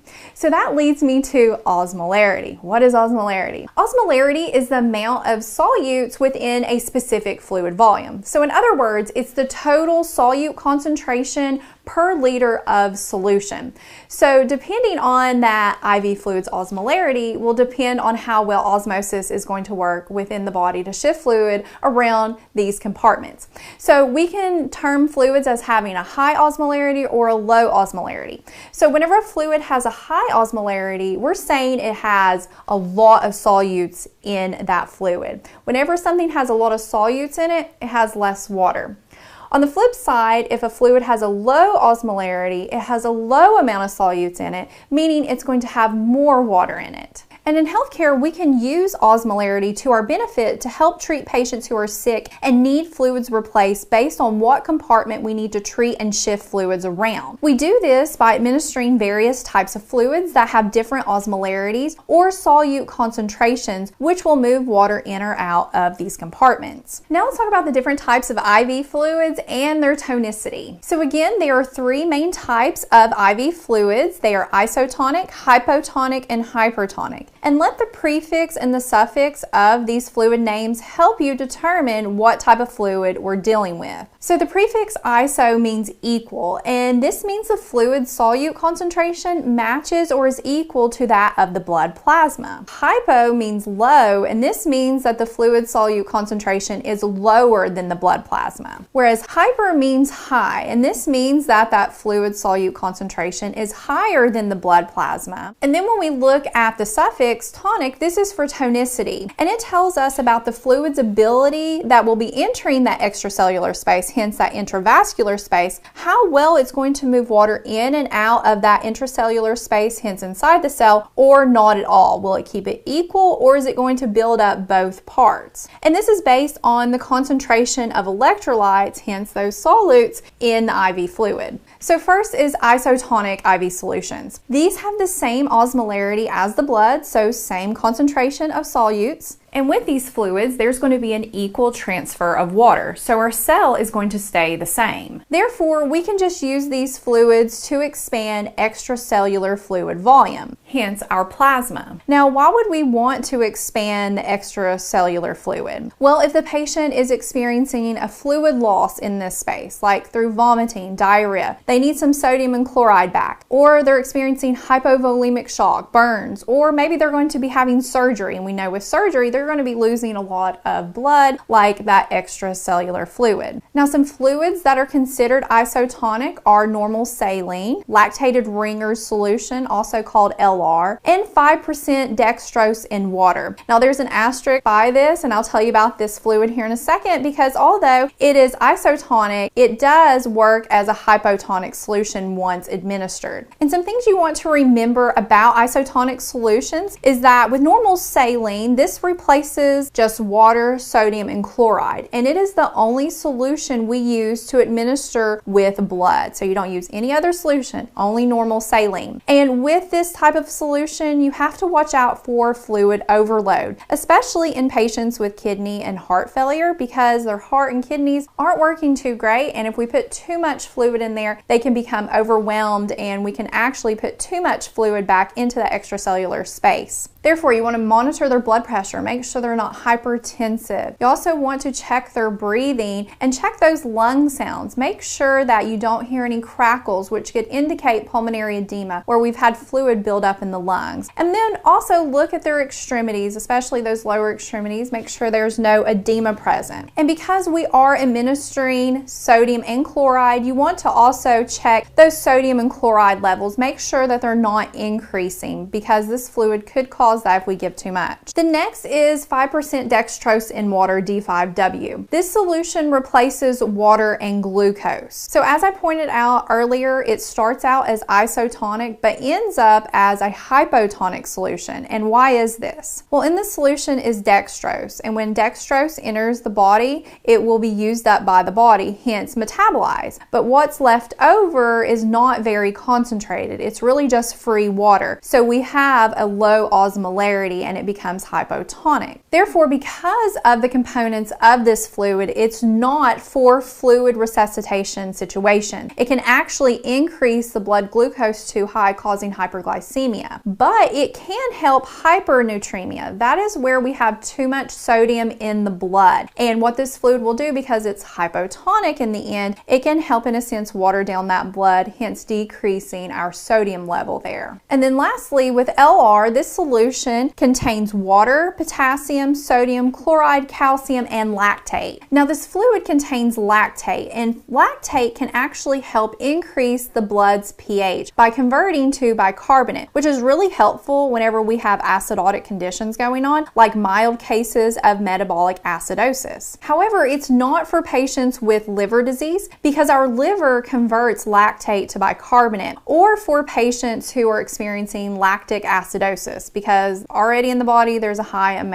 of lactic acid. So we don't want to go and add more. And because this fluid contains potassium, you would want to monitor for hyperkalemia, high potassium level in the blood, especially if your patient has some type of renal insufficiency. Next are hypertonic IV solutions, and these solutions have a higher osmolarity than the blood, so they have a higher concentration of solutes in the fluid. Now because of this, osmosis will cause water to leave the intracellular space, hence it could shrink the cell, which can help expand the extracellular space. Now why would this be beneficial? Well, if we have a patient who has a severely low level of sodium, so they're having severe hyponatremia where they don't have a lot of sodium in that blood, or they have brain swelling, which is cerebral edema. Now some solutions that are considered hypertonic include 3% saline, dextrose 10% in water, dextrose 5% in normal saline, and then dextrose 5% in half normal saline. Now some things you want to remember about these fluids whenever you're administering them is that you want to use them very cautiously because they have the risk of overloading that extracellular space because we're pulling fluid from inside the cell, because remember, a lot of fluid hangs out inside that cell to that extracellular space, which in the end could overload our system, leading to pulmonary edema. In addition, because these solutions are highly concentrated of, let's say, like saline, they could cause hypernatremia, so we'd want to check sodium levels of the blood. And when you go to administer these solutions, you always want to check with your facility's protocol on how to properly administer hypertonic solutions, because some may recommend that all hypertonic solutions have to be administered through a central line rather than a peripheral IV, while others may say just 10% or higher concentrations have to be administered through a central line. And the reason for this is because if hypertonic solutions get in the surrounding tissue, it can be very damaging to those cells and tissue. So we have to watch out for extravasation. And then lastly, hypotonic IV solutions. So these solutions have a lower osmolarity than the blood, hence a lower concentration of solutes in the fluid. And because of this, osmosis will cause water to move from the extracellular space to the intracellular space, which can swell the cell to the point where it may rupture. Now these fluids are going to help dilute the extracellular space and replenish the inside of the cell. And why would this be beneficial? Well, if there's too much solute concentration in the blood, for example, the patient has hypernatremia, we can dilute that with these solutions. Plus, it can help provide free water to help the kidneys excrete waste and prevent dehydration. And some hypotonic solutions include half normal saline, 0.225% saline, 0.33% saline, and of course the 5% dextrose in water. But again, that started out as isotonic, but once in the body, it becomes hypotonic. So it goes between both. And some things you want to remember as a nurse about hypotonic solutions is that they cause the cell to swell because fluid is leaving the extracellular fluid and going into the intracellular fluid, which could cause brain swelling. So you want to monitor for mental status changes, low blood pressure, hypovolemia. And because we are giving some free water to the extracellular space, we could give too much. So that could really water down the sodium level. So you want to monitor for hyponatremia and then monitor patients who are more fluid sensitive, especially if they have heart failure and renal failure, because they cannot handle the extra water. So now let's look at the differences between crystalloids and colloids. Both of these solutions are administered IV, so to that intravascular space.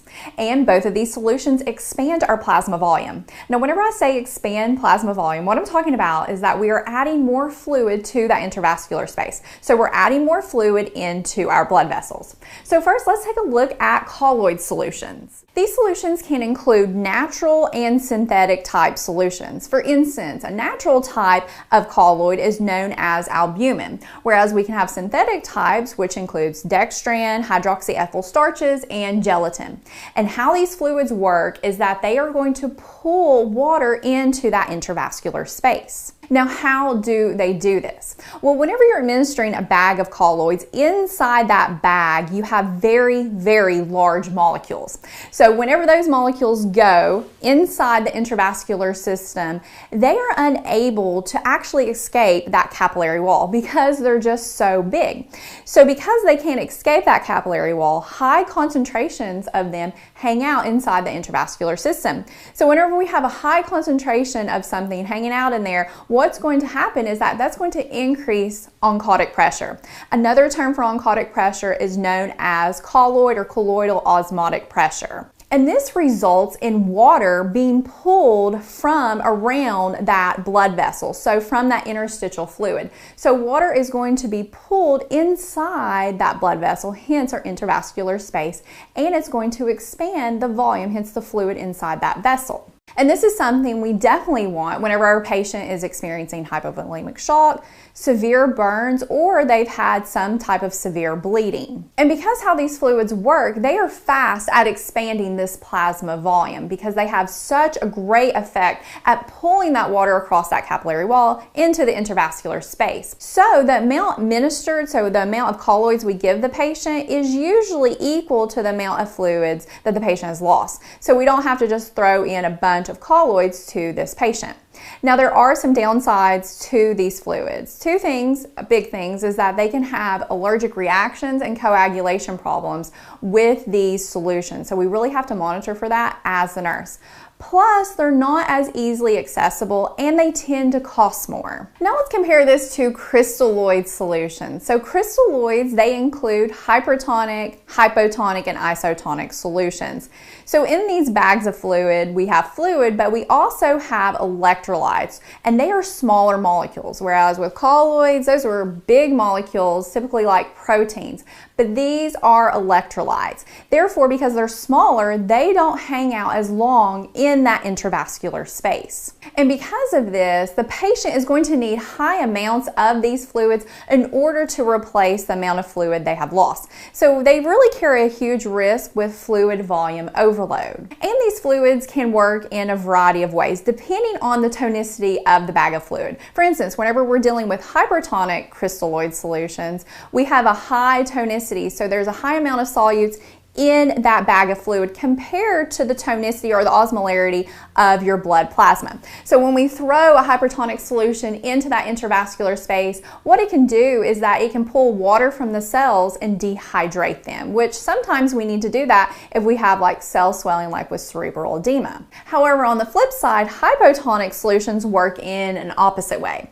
They, in this bag of fluid, they have a lot of fluid, but they don't have a lot of solutes. So it has a lower osmolarity, hence tonicity, than compared to your blood. So whenever you throw those fluids into that intravascular space, it can cause water to go inside of the cell, which sometimes is what we need when that cell is dehydrated. But sometimes it can cause problems because it can cause that cell to swell and rupture. And then we have isotonic fluids, and iso just means equal. So that bag of fluid, its tonicity has the equal amount of solutes compared to your blood. So it's the same type of tonicity. So whenever we put that isotonic solution into the blood, it doesn't really cause this mass movement of fluid in and out of the cell. It really is just going to expand that intravascular space.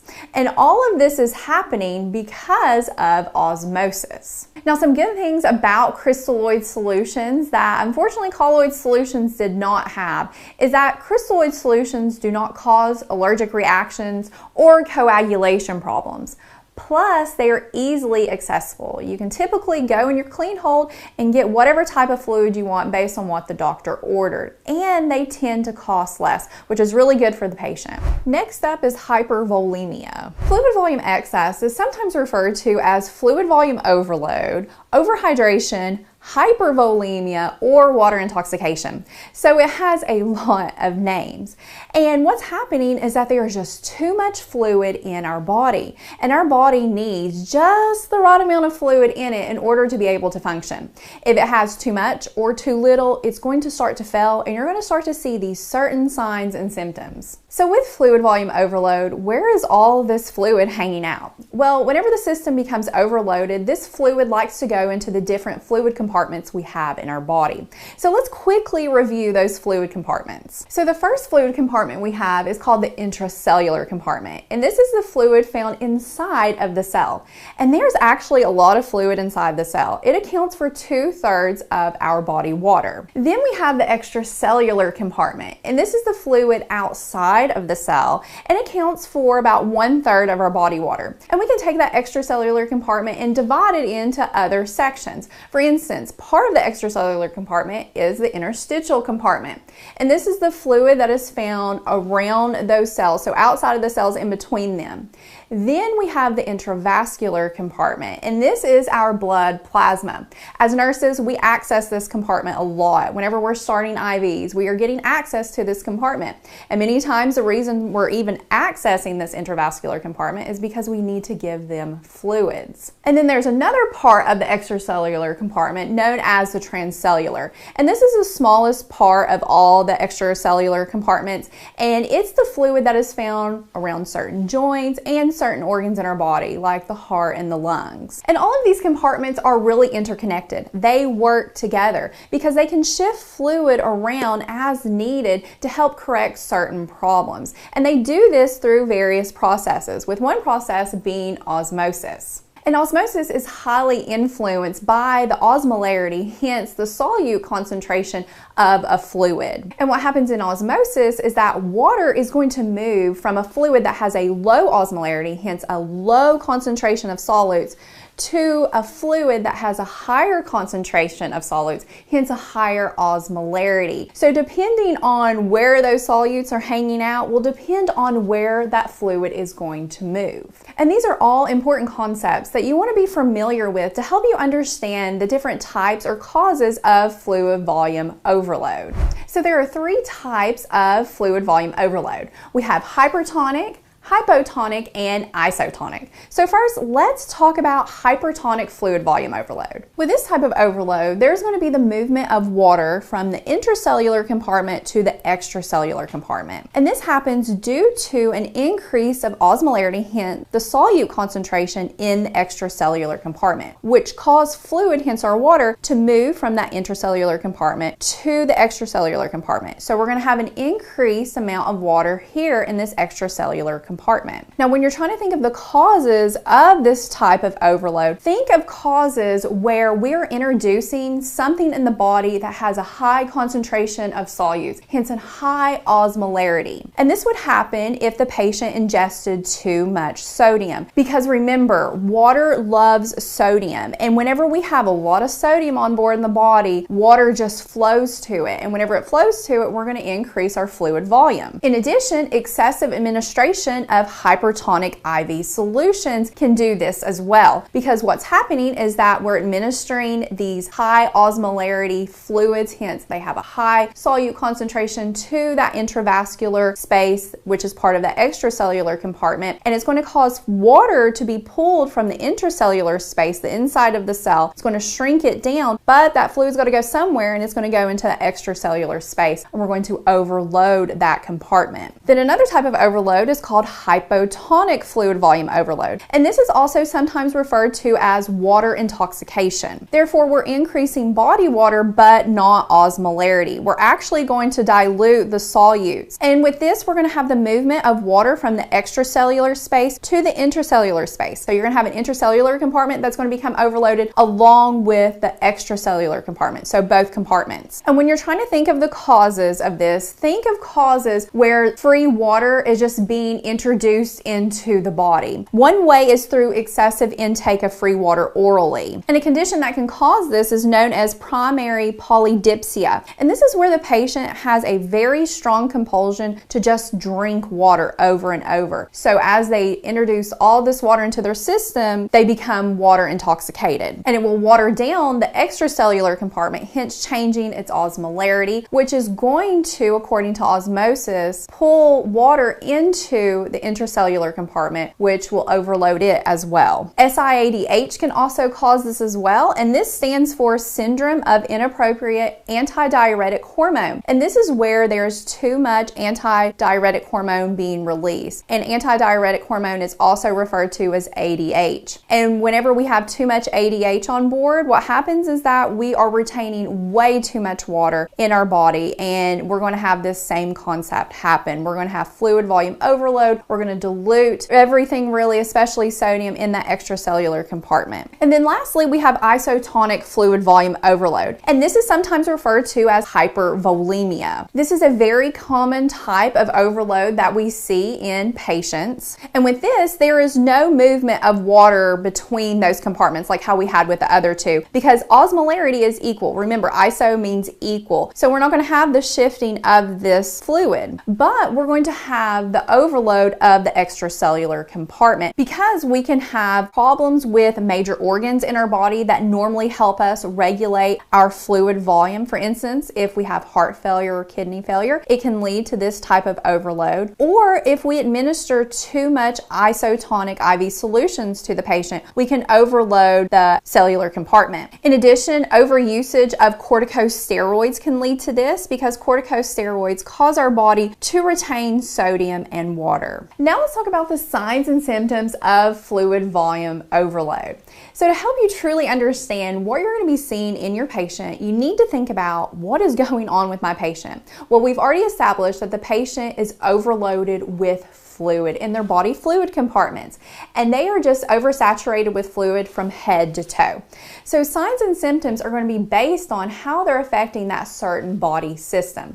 So first, let's start with our head, the neuro part. So from a neuro standpoint, you want to monitor for brain swelling, because what happens is that those cells that make up your brain can start to expand and swell, and this can lead to mental status changes. And that is actually one of the earliest signs and symptoms that your patient is experiencing brain swelling. So be monitoring for confusion.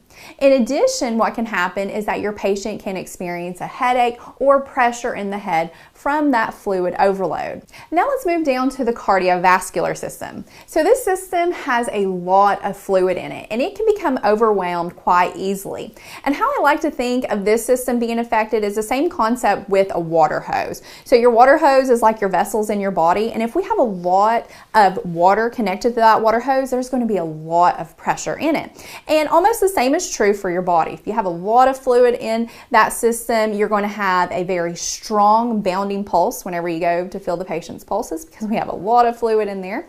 They are going to have a high blood pressure, so hypertension. In addition, their jugular veins are going to be distended, so they could have JVD, which is known as jugular venous distension, and they can experience sinus tachycardia. Then we can move out from this system to the respiratory system, and our lungs can be majorly affected, especially depending on how severe the fluid volume overload is, because then fluid can start to leak into our lungs and cause pulmonary edema. So you may see that the patient has shortness of breath with any simple activity. They're having difficulty breathing.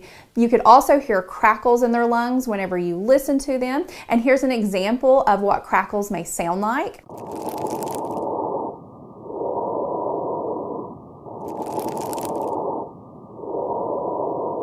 In addition, the respiratory rate can be increased, and they can have this dry, hacking cough. Now, this cough can actually become productive, and if it becomes productive, this is a really bad sign. Whenever they start to cough, it will be this like foamy, frothy, blood-tinged sputum. That tells you that you need to get your patient treatment immediately because they're experiencing like flash pulmonary edema. And then we start to see signs and symptoms peripherally, where we're going to see swelling and edema in the upper and lower extremities. And this edema can actually pit whenever you touch it, which we're going to go over here in a moment in nursing interventions. The skin will also feel cool to the touch because it can be so swollen that will diminish blood return, causing it to feel cool. And the abdomen can be swollen, which we term ascites, because fluid can back up into our liver veins, which can cause congestion. In addition, the patient can have nausea where there's just so much pressure in the belly, and the patient is going to have weight gain. And one thing you want to remember about weight gain that's helpful, especially whenever you're monitoring the patient, seeing how much fluid they're losing, is that 1 kilogram, which is 2.2 pounds, is equal to about 1 liter of fluid. So whenever we're diuresing them, we definitely want to monitor their weight. But whenever they're having fluid volume overload, weight gain is one of those signs and symptoms they can experience. Now let's talk about labs and diagnostics. What are you going to see as a nurse whenever your patient has fluid volume overload? So remember, your patient has a lot of fluid in their body. So if we have a lot of fluid and other fluids of the body, what is it going to do to the concentration of electrolytes or other important things in that blood? It's going to dilute it. So it's going to decrease it. When we go and get our reports back, we're going to see that certain labs are going to be decreased. And the reason they're decreased is because we have way too much fluid watering down that blood and that urine.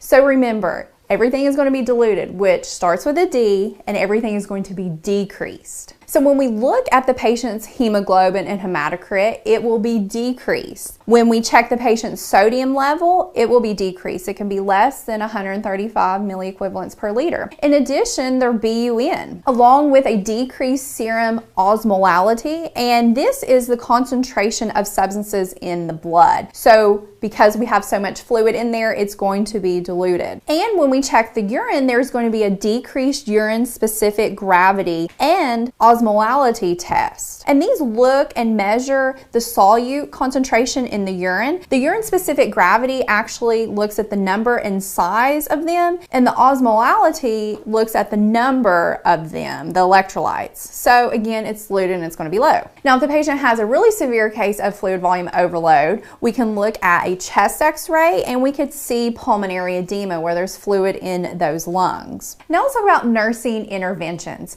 So treatment goals revolve around removing this extra fluid from the patient, but we don't want to remove too much fluid from the patient, because if we do, we're going to flip them into fluid volume deficit, and we don't want them to go there. Plus, we don't want to remove too many electrolytes because we're going to be giving them diuretics and other things which could throw off our electrolyte balance. So as a nurse, we're going to play a vital role in helping administer treatments that removes this fluid, but we also got to monitor those body systems. How are they responding to us removing all this fluid?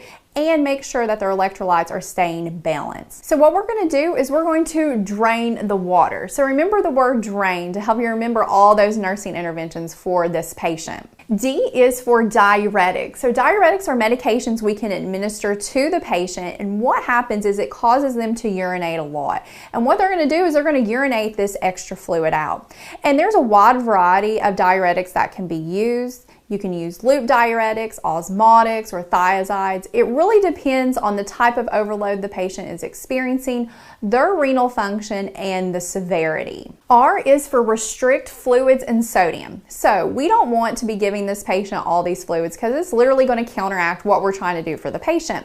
So they're going to be on some type of fluid restriction. It can be anywhere between 1 to 2 liters of fluid per day that they're restricted to. If your patient does have this, a lot of patients struggle with this. You just want to remind them while we're doing it, and then help them develop a plan of how they can space out their fluid throughout the day if they can cognitively do this with you. In addition, you want to restrict the sodium foods that they're consuming. So chances are they're going to be on a low sodium diet. And again, patients don't like this a lot of times because the food tastes bland. But you want to explain to them why we're on this type of diet. Because sodium loves water. Sodium and water go together. And if we're just throwing in a bunch of sodium, we're going to be pulling a lot of water and we're not really solving our problem of fluid volume overload. A is for assess daily weights. And assessing a patient's weight is actually a great way to monitor their fluid status. So again, remember, as you're weighing this patient, you need to be doing it at the same time every day with the same scale so we can get the most accurate results. And we want to see how those weights are trending. We don't want our patient gaining more than 2 to 3 pounds in a 24-hour period because that tells us what we're doing is not working. They're actually gaining fluid. And again, you just want to remember that concept. 1 kilogram, which is equal to 2.2 pounds, equals 1 liter of fluid. So if your patient's losing 1 kilogram, hey, you've removed around 1 liter of fluid. And you also want to routinely be checking their edema. Is it decreasing? So many of these patients are going to have pitting edema and you want to grade it. And it's helpful to use the lower leg and press over the fibula or tibia region. And here is a little guide to help you grade it. 1+ is like 2 millimeters of pitting. 2+ would be 4 millimeters of pitting. 3+ is 6 millimeters of pitting. And then 4+, which is pretty significant, is about 8 millimeters of pitting. And if your patient is very edematous in these extremities, you want to know that that skin is very fragile and that can easily break down. So you want to reposition these extremities and keep them dry and clean. I is for intake and output, strict measurements. So you want to know everything that patient is taking in, not only orally, but through their IV, flushes, anything you give that patient, and exactly what they're putting out. This is a very important measurement because one reason is you're giving them diuretics and you want to make sure that they're putting out enough urine because if they're not, we may be over diuresing them and they're starting to get kidney problems. And then we want to make sure that the patient's just not taking in too much fluid, so it's really counteracting what we're doing. And then lastly is in for sodium level monitored along with other electrolytes because we can again throw these patients into electrolyte imbalances.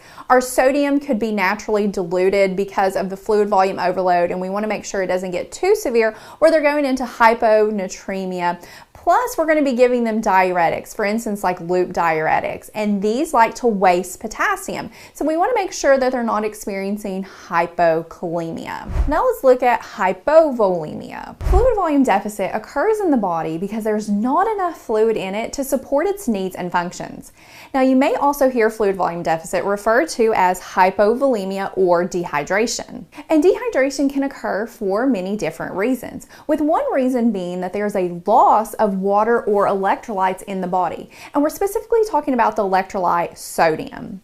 Another reason it can happen is because the patient just isn't consuming enough water or electrolytes, or the patient has had something happen in their body where water has shifted around within those fluid compartments.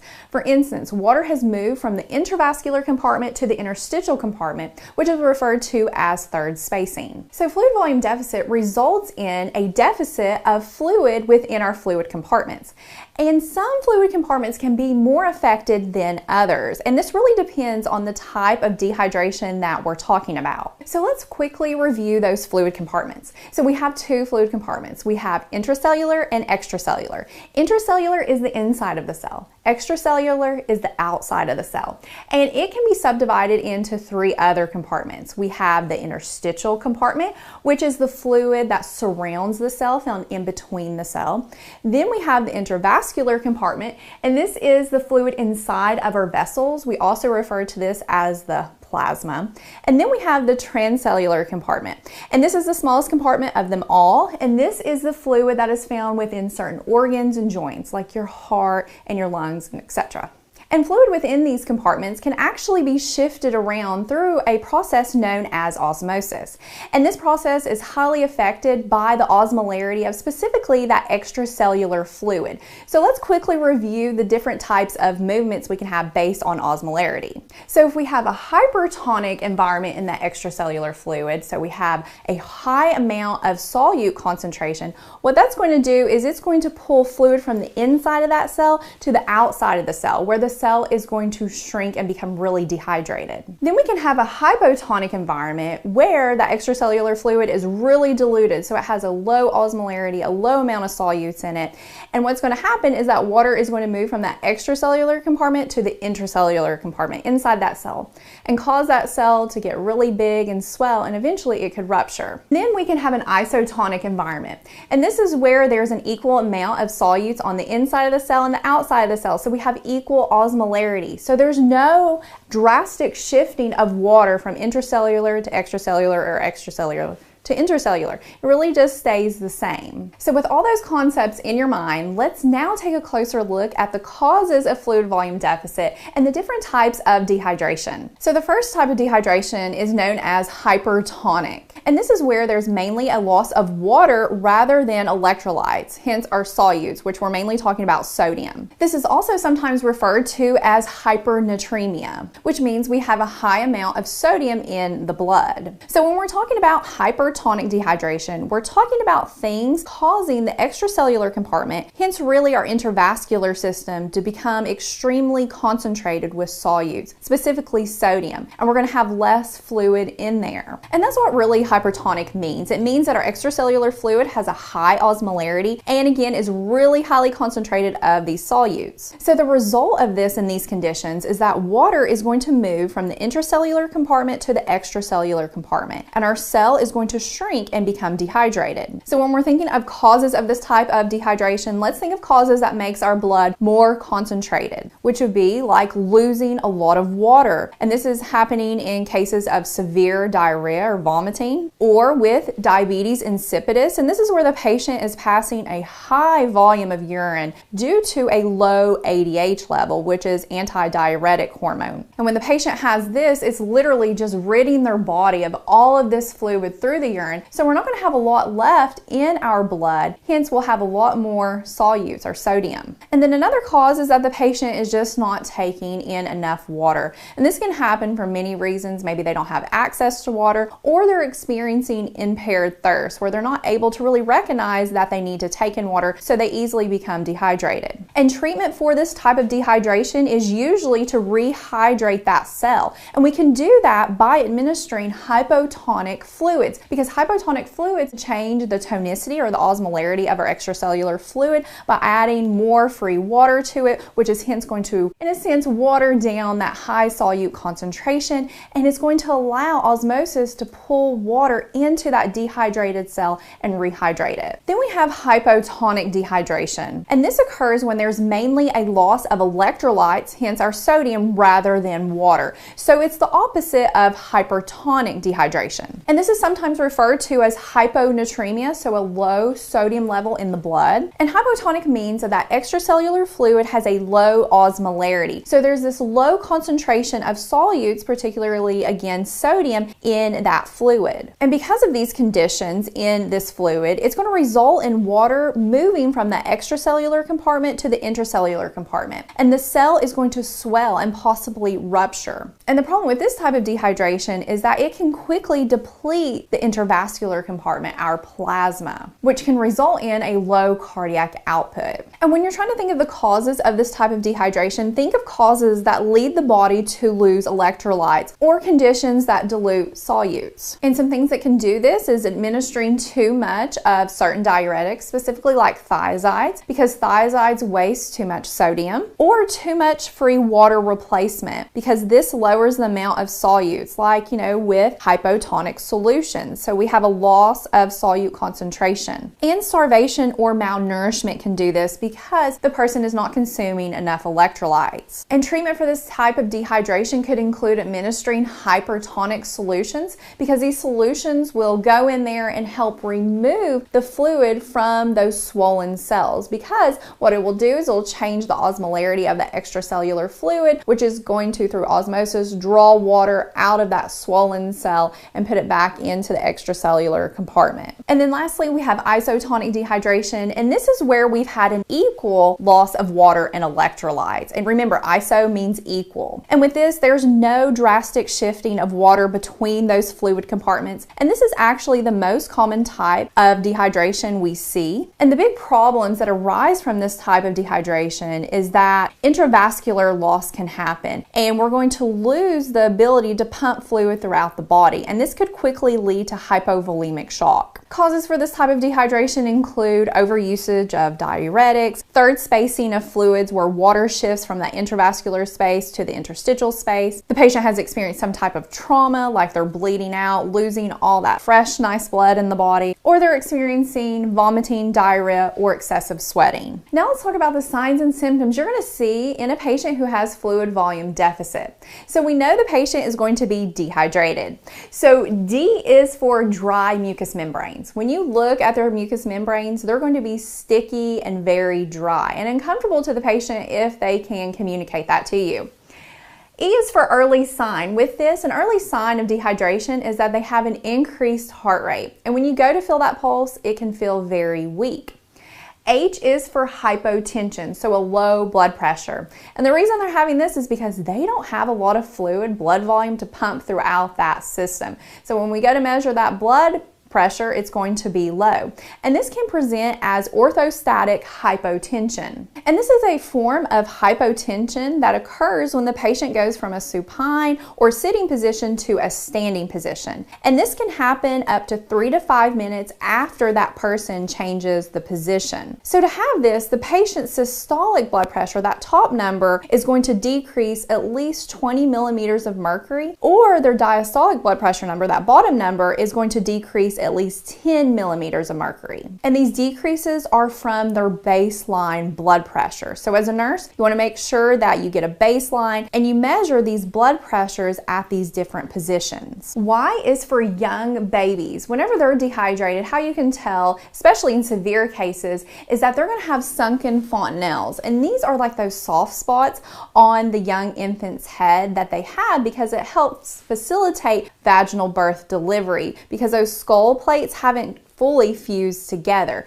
So normally they should not be sunken in, and if they are sunken in, this is an extremely bad sign. Then D is for decreased skin turgor. And what skin turgor is it's talking about skin elasticity. So whenever we go to check their skin turgor, instead of just bouncing back real quickly, it can tint, it can be very sluggish, it'll be decreased, that's how we would refer to it.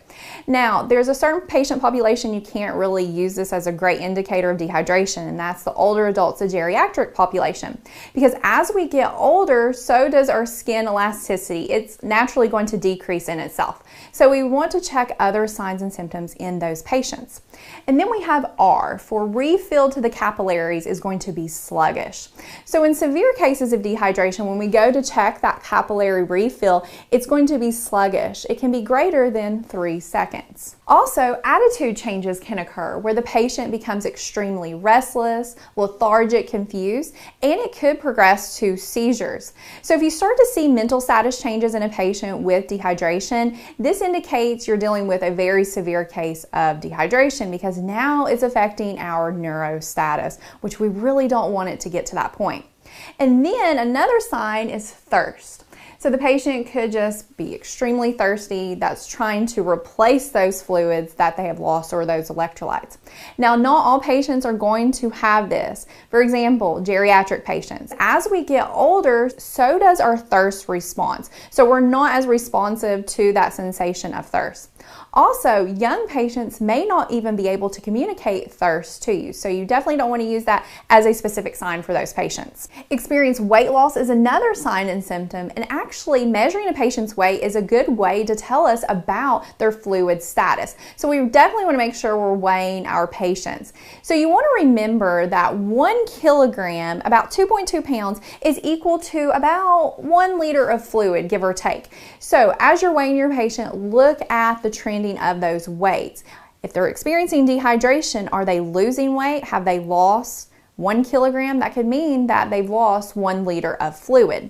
And then we have lastly D for diagnostics. So let's go over the diagnostic results that you would be seeing in a patient with dehydration. And the lab results you're going to see really depend on the type of dehydration that the patient has. So you want to keep that in mind whenever we're going over these lab results. But in a nutshell, with fluid volume deficit, what's happening is that we have a low amount of fluid. So when we remove that fluid out of the body, what we have left are those solutes. So the concentration of them are going to be really high in our blood and in our urine. So it's going to be increased all around, which is the opposite of what we've seen in fluid volume overload. Everything was diluted, so everything was decreased because we had so much water watering down those solutes. Therefore, you're going to see an increased serum osmolality, which is measuring the osmolality in the blood. You're going to see an increased hemoglobin, hematocrit, increased BUN, increased sodium level. And again, if we were dealing with hypotonic dehydration, that wouldn't be the case because remember, we're actually going to be lowering our sodium level in that type. So just keep that in mind. And an increased specific urine gravity and osmolality. But again, this is not going to be the case with, let's say, patients who have diabetes insipidus, because that urine is going to be extremely diluted because they are passing high volumes of it from that low level of ADH. Now let's talk about nursing interventions for fluid volume deficit.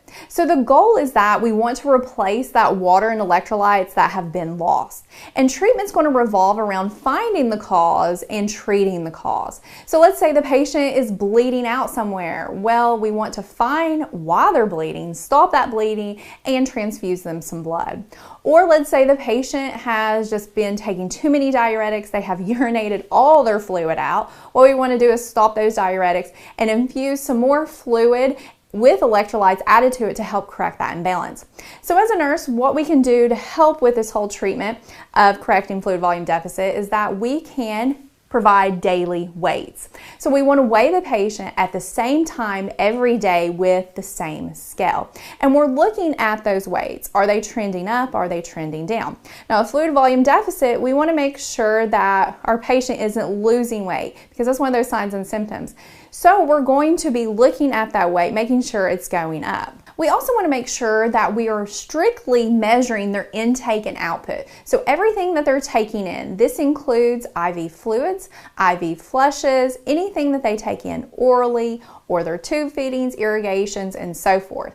And we want to make sure we know exactly what they are putting out. Of course, this is urine, but it also includes vomit, any types of watery diarrhea or suction. We want all that in our calculation. And we particularly want to pay attention to that urinary output because this tells us how well our kidneys are working and if we are improving their hydration status. So we want to calculate that out over that 24-hour period. So you want to make sure that your patient's putting out at least 30 mLs per hour or 0.5 mLs per kilogram per hour, which is based on their weight. In addition, we want to make sure that we are encouraging treatments that help hydrate the body. So for instance, oral hydration, that's one of the easiest ways to help rehydrate your patient. Now, not all patients can do this, and in some cases, they're so severely dehydrated that they're going to need that extra help with those IV fluids.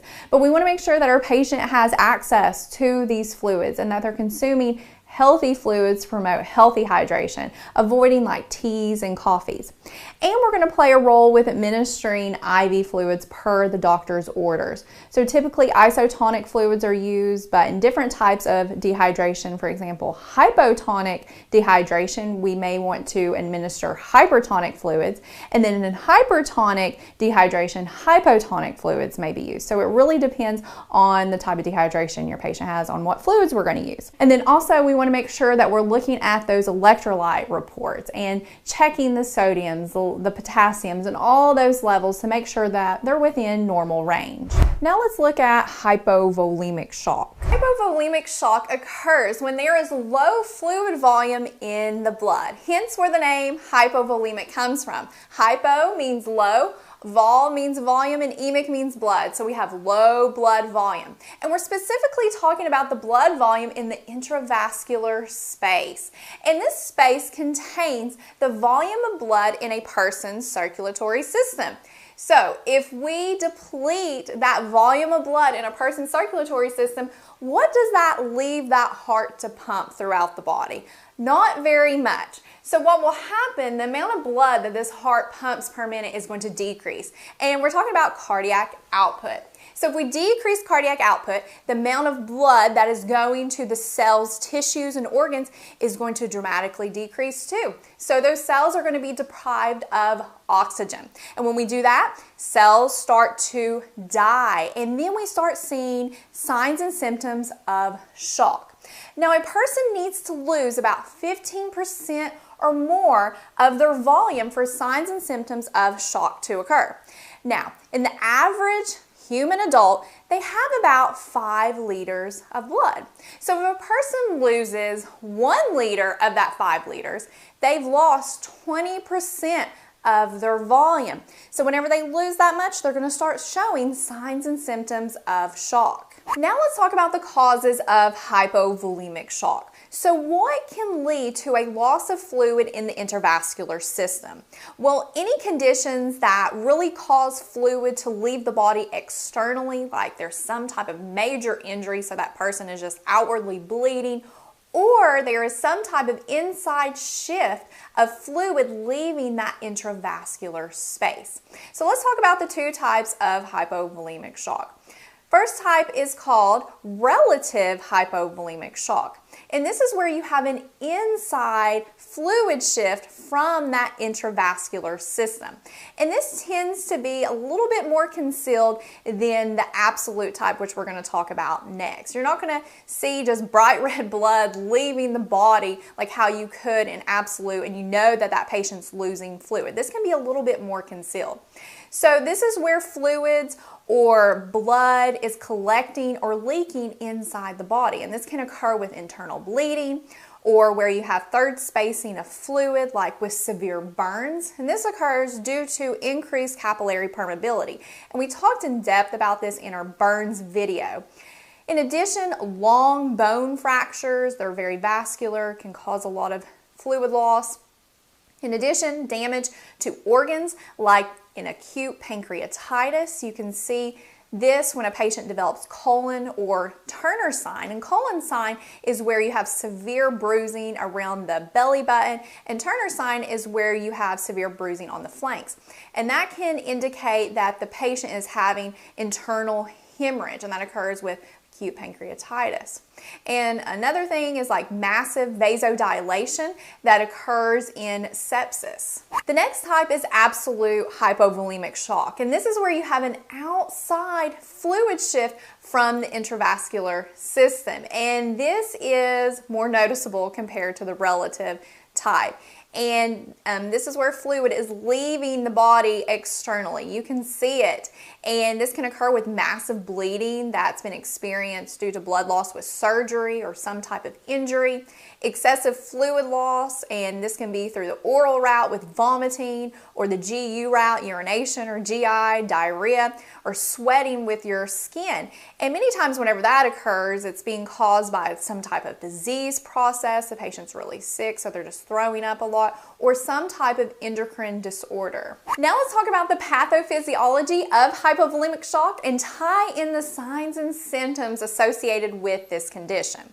Okay, let's say we have a patient who's in hypovolemic shock, and it's due to like either a relative or an absolute cause, but regardless, what's happened is that their intravascular system, their circulatory system, has been depleted of fluid volume. So what's going to happen is that you're going to get a decreased amount of fluid volume that is returning to this heart to be pumped. So we have a low venous return to the heart. That intravascular system has been depleted of it, so there's really nothing to drain back.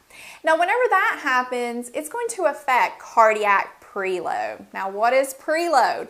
This is the amount that these ventricles stretch at the end of diastole, at the end of that filling phase of the heart. So it's the end diastolic volume.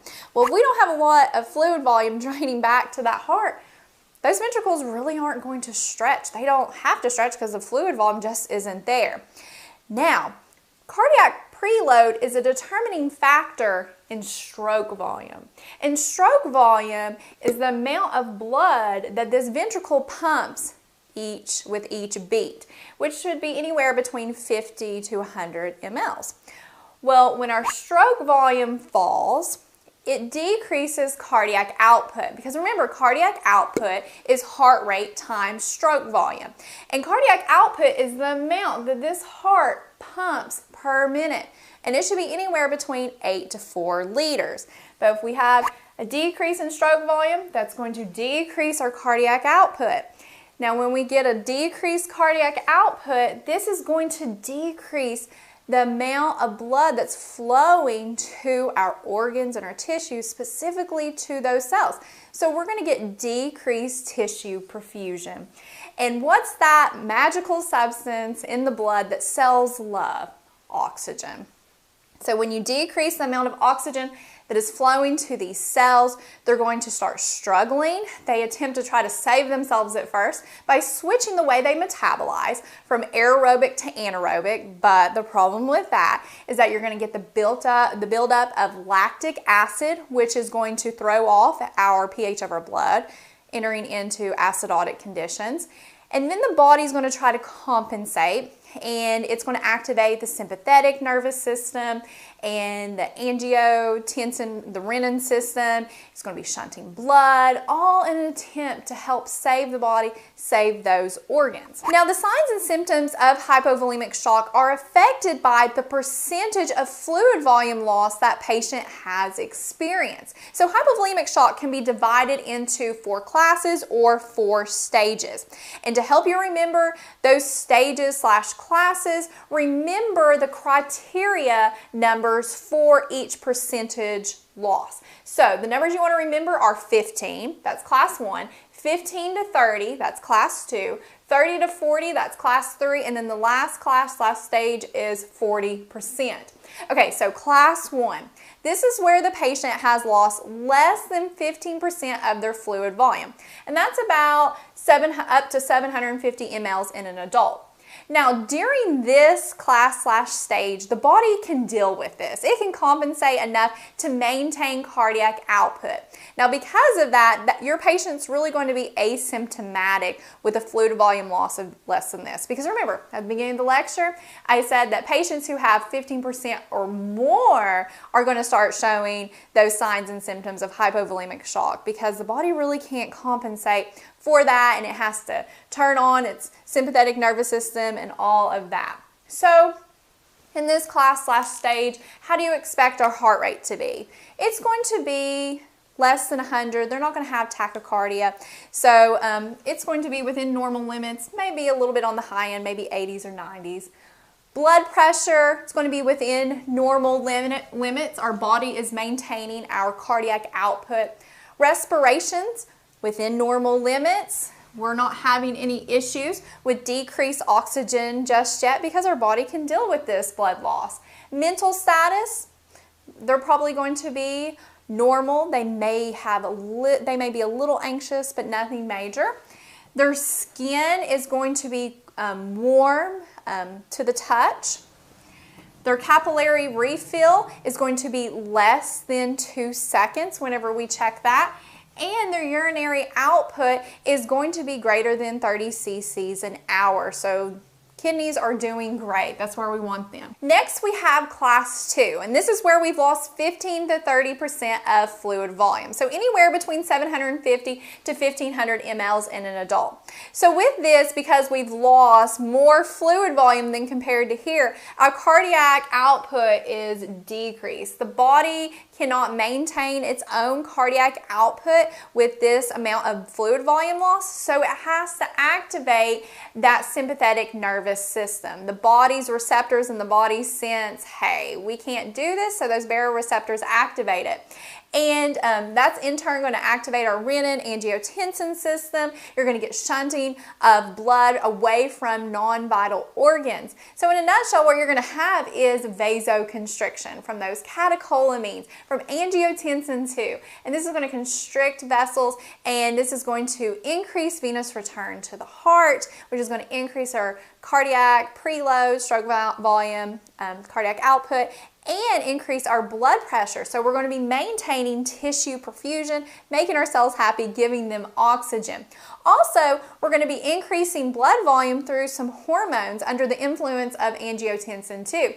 So we're going to have ADH, the antidiuretic hormone, on board. That's going to cause us to retain water, and aldosterone, which is going to help us conserve sodium and water, and all that in hope of increasing blood volume in the blood, which is going to increase the venous return to the heart, preload, stroke volume, and cardiac output. So our signs and symptoms are going to really be around what's going on, because our body here is compensating with its built-in system. So how do we expect our heart rate to be? It's going to be increased because of the effects of the catecholamines on the heart. So we're going to have some tachycardia going on. It'll be mild. It's going to be less than 120, so less than 120. Our blood pressure is going to be decreased from where that patient normally is, but they're not going to be hypotensive just yet because this system's working to maintain our cardiac output, but it'll be slightly decreased. Our respiratory rate is going to be increased a little bit, just mildly, from everything that's going on. We've dropped in our oxygen, so the body's increasing respiratory to take in some more oxygen to help increase that level. Urinary output, well, what's going on with our ADH and aldosterone? It's causing us to keep water. So our urinary output is going to decrease. So instead of being the normal where we want it 30 mLs per hour, it's probably going to be between 20 to 30. So it's going to decrease. Skin. Now we're diverting blood away from non-vital organs. The skin is one of them. So instead of our skin being warm and flush, it's going to be cool and clammy from where blood is being diverted. Capillary refill, the same concept there. Instead of being less than 2 seconds, it's going to be increased, so greater than 2 seconds. Peripheral pulses, because we're shifting blood away from those extremities, they're going to start becoming diminished in how we feel them. And mental status, instead of just being normal or maybe just a little bit anxious, they're going to start to have some mild anxiety going on. Next is class 3, and this is where the patient has lost 30 to 40% of their fluid volume. And this is anywhere between 1,500 to 2,000 mLs of fluid. Now, because it is this much, the body can no longer compensate. So compensatory mechanisms are going to fail. They're not going to be able to do it. And our cardiac output is just really, it has failed because they've lost so much blood in that circulatory system that the heart doesn't really have much to pump out and maintain perfusion. So you're going to see those cells that make up those organs and tissues, you're going to see malfunctioning of our body system. So we're ending up having failure. So our heart rate is going to be significantly high. It's going to be greater than 120. We're going to have tachycardia. Their blood pressure, they're going to have severe hypotension because we don't have the body being able to maintain blood pressure. So we're going to have some hypotension going on.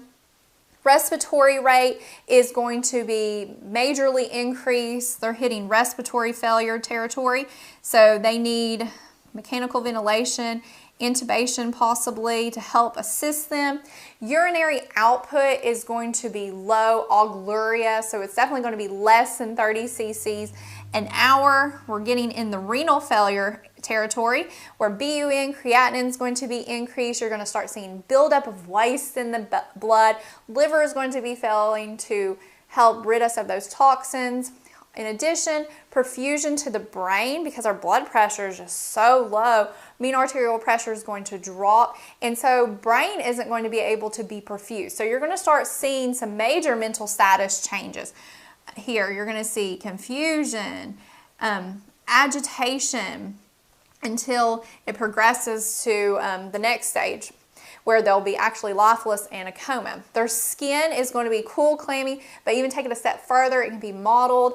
and their pulses are going to be absolutely poor, their peripheral pulses. And the last stage we have is class 4. And this is where the patient has lost 40% or more of their fluid volume, so greater than 2,000 mLs. And this is where death is near. We need to get this patient some very, very fast treatment, dynamic treatment if possible to help prevent that. And what you're going to see with this is just all these vital signs that we're talking about, they're going to be significantly abnormal. So you're going to have major tachycardia, greater than like 140, severe hypotension, major respiratory failure. They're going to be anuric. They're not going to be producing any urine. There's like hardly any fluid to even produce fluid for urine off of. Mental status, like I said, they're going to be lifeless and in a coma. So in a nutshell, whenever you're looking for signs and symptoms, like for your exams for hypovolemic shock, you need to be looking at that heart rate. How's it going to be? It's going to be high. It's going to be tachycardic. How's their blood pressure going to be? Hypotensive. Respiratory rate is going to be increased. Their urinary output is going to be decreased. Their skin perfusion, it's going to be cool, clammy, capillary refill is going to be down, mental status is going to be confused. So be keeping all that in mind. And whenever a patient, whenever they have like hemodynamic monitoring, whenever they start getting in these classes of hypovolemic shock, they're going to have that hemodynamic monitoring. So whenever we're looking at central venous pressures, how do you think that number is going to be? It's going to be low. This is where you measure the pressure over here in this right atrium. We don't have any fluid, hardly even in the heart. So the pressure there is going to be low.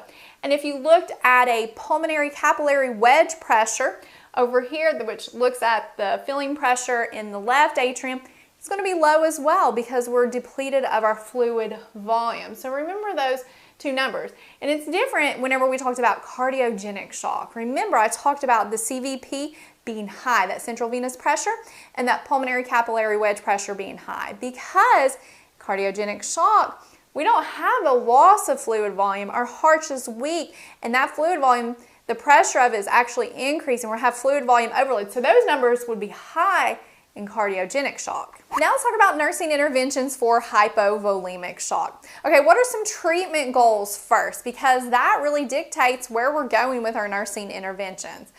One thing, of course, is replacing fluid to this intravascular system. If we can increase the venous return to the heart, we can increase preload, stroke volume, and increase cardiac output, and we get better tissue perfusion.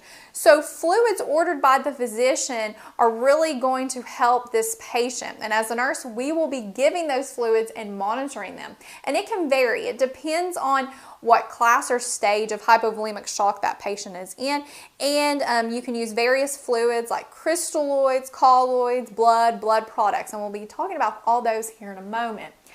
And of course, correcting the underlying cause of the reason why that patient is losing so much fluid from the intravascular system. So if they're having a massive bleed somewhere, they need to have surgery, repair that to stop the bleeding. So nursing-wise, we're looking at a lot of things. We're looking at circulation, perfusion, oxygenation, and we're going to put our nursing interventions and goals for that patient around that. So oxygenation-wise, we want to make sure that they're getting oxygen because O2 is a problem here because those cells are being deprived. So we want to make sure that they're not entering into respiratory failure, so they may need intubation, mechanical ventilation, placed on oxygen. Circulation-wise, are they actively bleeding? They are. You want to hold firm, direct pressure, call rapid response, get someone there to help you fast because you need a team to help you with this patient. In addition, simultaneously, you're going to be doing all this. You're going to be looking at signs and symptoms of adequate perfusion. Is this patient going into hypovolemic shock? So you're going to pull from those signs and symptoms that they are. And very simple, you can look at their skin, cool and clammy, that would be bad. Look at their mental status, how are they acting, what's their blood pressure, their heart rate. Remember, blood pressure will be low, they can be tachycardic, heart rate will be high. Urinary output, what are they putting out, and looking at all those things. In addition, you want to make sure that you have IV access. We need access to that intravascular system so we can give them fluids and drugs, whatever we need to get that cardiac output up, replace that fluid. So you need at least 2 IV sites, and they need to be a large cannula there in those large veins, those antecubital veins, the ACs. At least 18 gauge or higher. You're going to be giving rapid fluids, fast, and other medications, so we want to make sure that they're nice and working.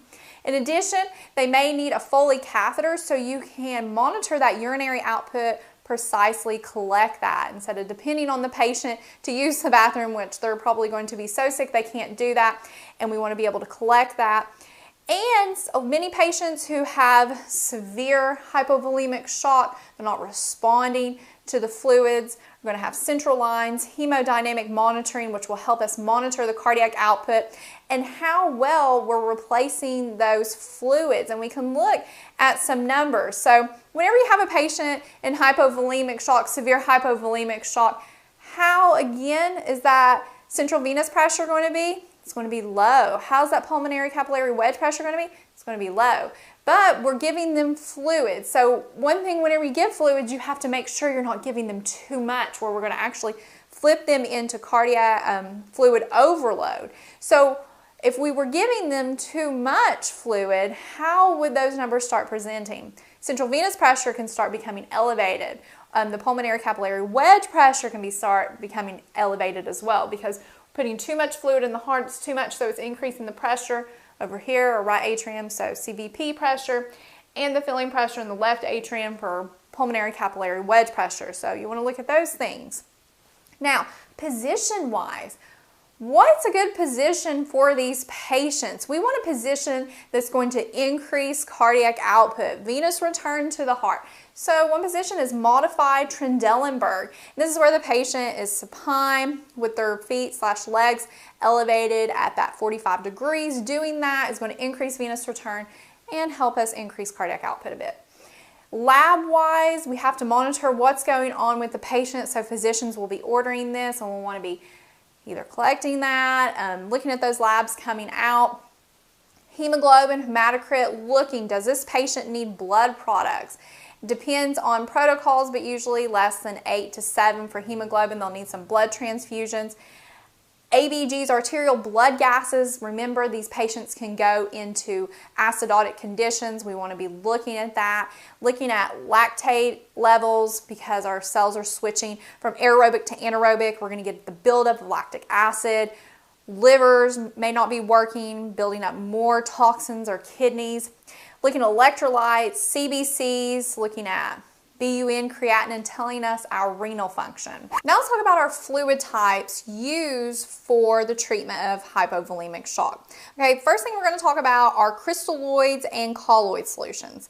These are 2 types of volume expanders used for hypovolemic shock, and again, this varies depending on the patient's status, volume loss of what will be used. So first let's talk about crystalloids. Okay, crystalloids. What is a crystalloid? Well, normal saline or lactated ringers, and how they work is that they add more fluid to the intravascular system, and this is going to increase preload because it will increase how much fluid's coming back to the heart, and stroke volume and the cardiac output.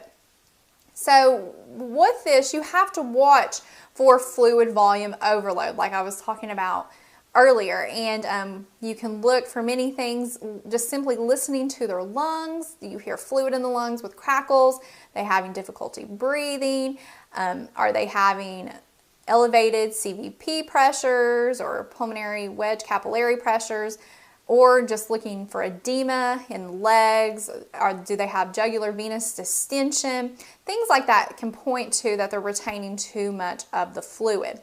And one thing about crystalloid solutions I want you to remember is that these solutions are able to diffuse through the capillary wall. So less fluid remains in the intravascular system compared to colloid solutions. Now, normal saline or lactated ringers are most commonly used. Number one, they're really cheap, easy to access. And how they're given is by remembering the 3-to-1 rule. And what this rule says is for every ml of approximate blood loss, 3 mLs of a crystalloid solution is given. So let's say a patient has lost 750 mLs of blood. How much of a crystalloid solution would they give? Well, according to that rule, it would be 2,250 mLs because we're going to be giving 3 mLs of a crystalloid solution for every ml of blood lost. Another fluid type is colloids, and an example of this is like albumin or head of starch. And what colloids are, they consist of large molecules, examples like proteins, that can't diffuse through a capillary wall. So in the long term, more fluid stays in that intravascular system for a longer period of time compared to those crystalloids. However, colloids are more expensive to use and patients can have anaphylactic reactions. So again, just with crystalloid solutions as well, you would want to monitor for fluid overload. Now, as a nurse, it's really important to remember if you are giving large amounts of fluids like these crystalloids, colloids, it's very important that you warm them before giving them, because this will prevent hypothermia. And we don't want a patient to go into hypothermia because hypothermia alters the way clotting enzymes work. So we want to keep the patient warm, keep the fluids warm, but we don't want the patient sweating. So remember that whenever you're giving large amounts of fluids. The last fluid type we're going to talk about, of course, is blood and blood products. This can include packed red blood cells, platelets, or fresh frozen plasma. Now, packed red blood cells are going to help replace the fluid that has been lost, and it's going to do another thing that really our crystalloids and colloids couldn't do. It's going to provide the patient with hemoglobin, and hemoglobin will carry oxygen to those deprived cells. So that is one benefit of that. Now, it may be used when the patient is not responding to crystalloid fluid challenge, has experienced severe bleeding, or severe hypovolemic shock. And some other type of blood products used are like platelets, and these would be used for patients who are having uncontrolled bleeding due to thrombocytopenia, so they need some platelets to help with that. Also, fresh frozen plasma. This is for when patients need clotting factors. Now, anytime you're giving any type of blood products, you always want to monitor for transfusion reactions with these products. And I have a whole video on the nurse's role with blood transfusions if you want to check that out as well. Now let's review intake and output. First, let's start out talking about intake. Okay, what does this include? This includes fluids taken in the body. So this can be via the mouth, a tube, or an IV or central line. But first, let's talk about liquids consumed, taken in by the mouth. Okay, this includes any liquids that are liquid at room temperature. That's what we're going to include in our calculation. So this will include things like juice, water, ice chips, and things you want to remember about ice chips is that they melt to half their volume. So if you give them 8 ounces of ice chips, you're going to really record it as 4 ounces because it's going to melt down to 4 ounces.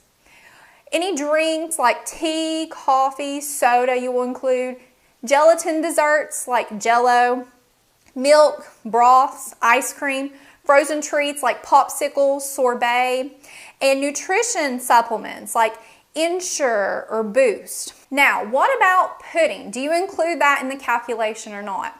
Unfortunately, the consensus on this is not the same across the board. I will say no, you don't include pudding. I've never included it as a nurse, wasn't taught to. And the latest NCLEX guide by Kaplan says that you don't include pudding in the calculation because it's a semi-liquid. However, some students I've talked to, they said that the professor told them to or their book told them to. So if you have any doubts or questions, always ask your professor before the exam and go by what they tell you. But for this video, we're not going to include pudding when we work our practice problems. Okay, some other miscellaneous things that's included in this intake calculation are tube feedings, like the tube feeding that you would feed them through their PEG tube, whatever type of tube they have. Also, don't forget the free water flushes that they'll receive as well. And any type of IV fluids, central line fluids. This can include TPN, lipids, blood products, any med infusions or flushes. And next, IV flushes, don't forget those. And any irrigants like continuous bladder irrigation, things like that. Now let's talk about output. Okay, this is anything that's taken out of the body that leaves the body. And majority of your calculation for output will be urine. And it also includes things like emesis, vomit, liquid stool like diarrhea, or from an ostomy bag, especially an ileostomy, since those stools tend to be a lot more liquid. Any wound drainage that you can measure, that's like in a drain, like a wound bag, JP drain, a tube, chest tube, anything like that. Suction, that you can suction from the respiratory system, gastric system, you'll want to include. Now, one thing that we don't include but you want to be aware of it as a nurse is the insensible loss, things we really can't measure. And this comes from the skin or the lungs. And according to Mosby's Medical Dictionary, you can lose about 600 milliliters per day through these routes. So whenever you are assessing those I's and O's, you want to take that into consideration. Because remember, if that intake is less than that output, or the output is more than the intake, there is a risk of dehydration on your patient's part because they're losing so much fluid more than they're taking in.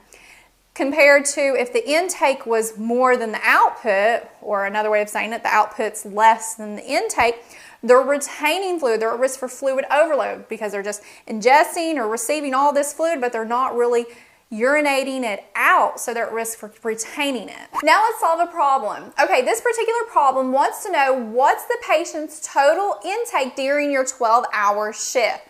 So whenever you look at these problems, you got to pay attention to a couple things because they try to throw you off. Okay, number one, you have to make sure you're including the right thing in your intake calculation, which is why we went over that whole list of what's included. Number two, a lot of problems will give you the intake in ounces, and you have to convert that to milliliters because we record intake and output in milliliters. And it's really easy how you do that. You take all the ounces and you multiply that by 30, and that will equal your milliliters. Another thing is that you want to make sure you pay attention whenever you are adding up those ounces, and don't add in like 10 cc's to your ounce calculation until you have converted it, because it can throw off your numbers. So let's see what our problem says. Okay, at 8 o'clock our patient had 8 ounces of orange juice, which we will include orange juice. They had 6 ounces of yogurt, we don't include that, and they had a 10 cc IV flush. Now cc's and milliliters are the same, they equal 1 cc equals 1 milliliter. So we're going to include that. So to help me keep them organized, I'm going to have their own little columns, which also equals milliliters. So we had 8 ounces of orange juice and we had a 10 cc flush. Okay, at 10 o'clock they had 8 ounces of coffee, which we'll include, with 1 ounce of cream. Liquid creamers we include, so we'll include that. So 8 and 1. Okay, at 12 they had 12 ounces of soda, which we'll include.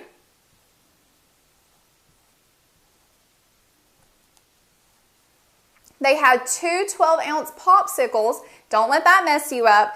They had 2 of them, so what would it be? We're not going to record 12, we're going to record 24. So 24 ounces. They had 3 ounces of pudding, which we're not including, and then they had 4 ounces of broth, which we include. And then at 1300, they had 6 ounces of soda, which we include. And then at 1600, they had 8 ounces of ice chips. Now, what did we say about ice chips? We only record it in half because it will melt down to that. So we'll record that as 4. And then the last part, it says from 1400 to 1900, they had IV fluids running at 50 cc's an hour, so 50 milliliters an hour. So they had this running for 5 hours. So 50 times 5 equals what? 250. Okay. Now we're ready to add. Okay, so we're going to add up all of our ounces. So all that added together equals 67. But we're still in ounces and we got to get to milliliters. So we'll multiply 67 by 30 and that equals 2010. Okay, now we have to work this part over here. So 10 plus 250 equals 260. Okay, and then we add it all together. So 2010 plus 260 equals 2,270 milliliters, and that was their total intake for your shift. Now let's calculate output. Okay, this problem may be something similar that you may see on an exam, and it says a patient had a TURP and is receiving continuous bladder irrigation. During your 12-hour shift, the patient's Foley collects 5,320 milliliters. The patient received 2,500 milliliters of bladder irrigation. What is the patient's urinary output? Now, whenever you look at this at first, it's like, I don't know. They had all this fluid of irrigation going to their bladder and it's mixed with their urine, so what exactly is their true urinary output? And it's so easy to solve. So what you'll do is you'll take the whole amount that was collected in that Foley bag, because remember in the Foley bag it has urine and irrigation solution in it, so it was a total of 5,320.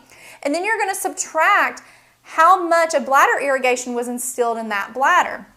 So subtract 2,500. And what do you get? You get 2,820 milliliters. So that is the patient's true urinary output.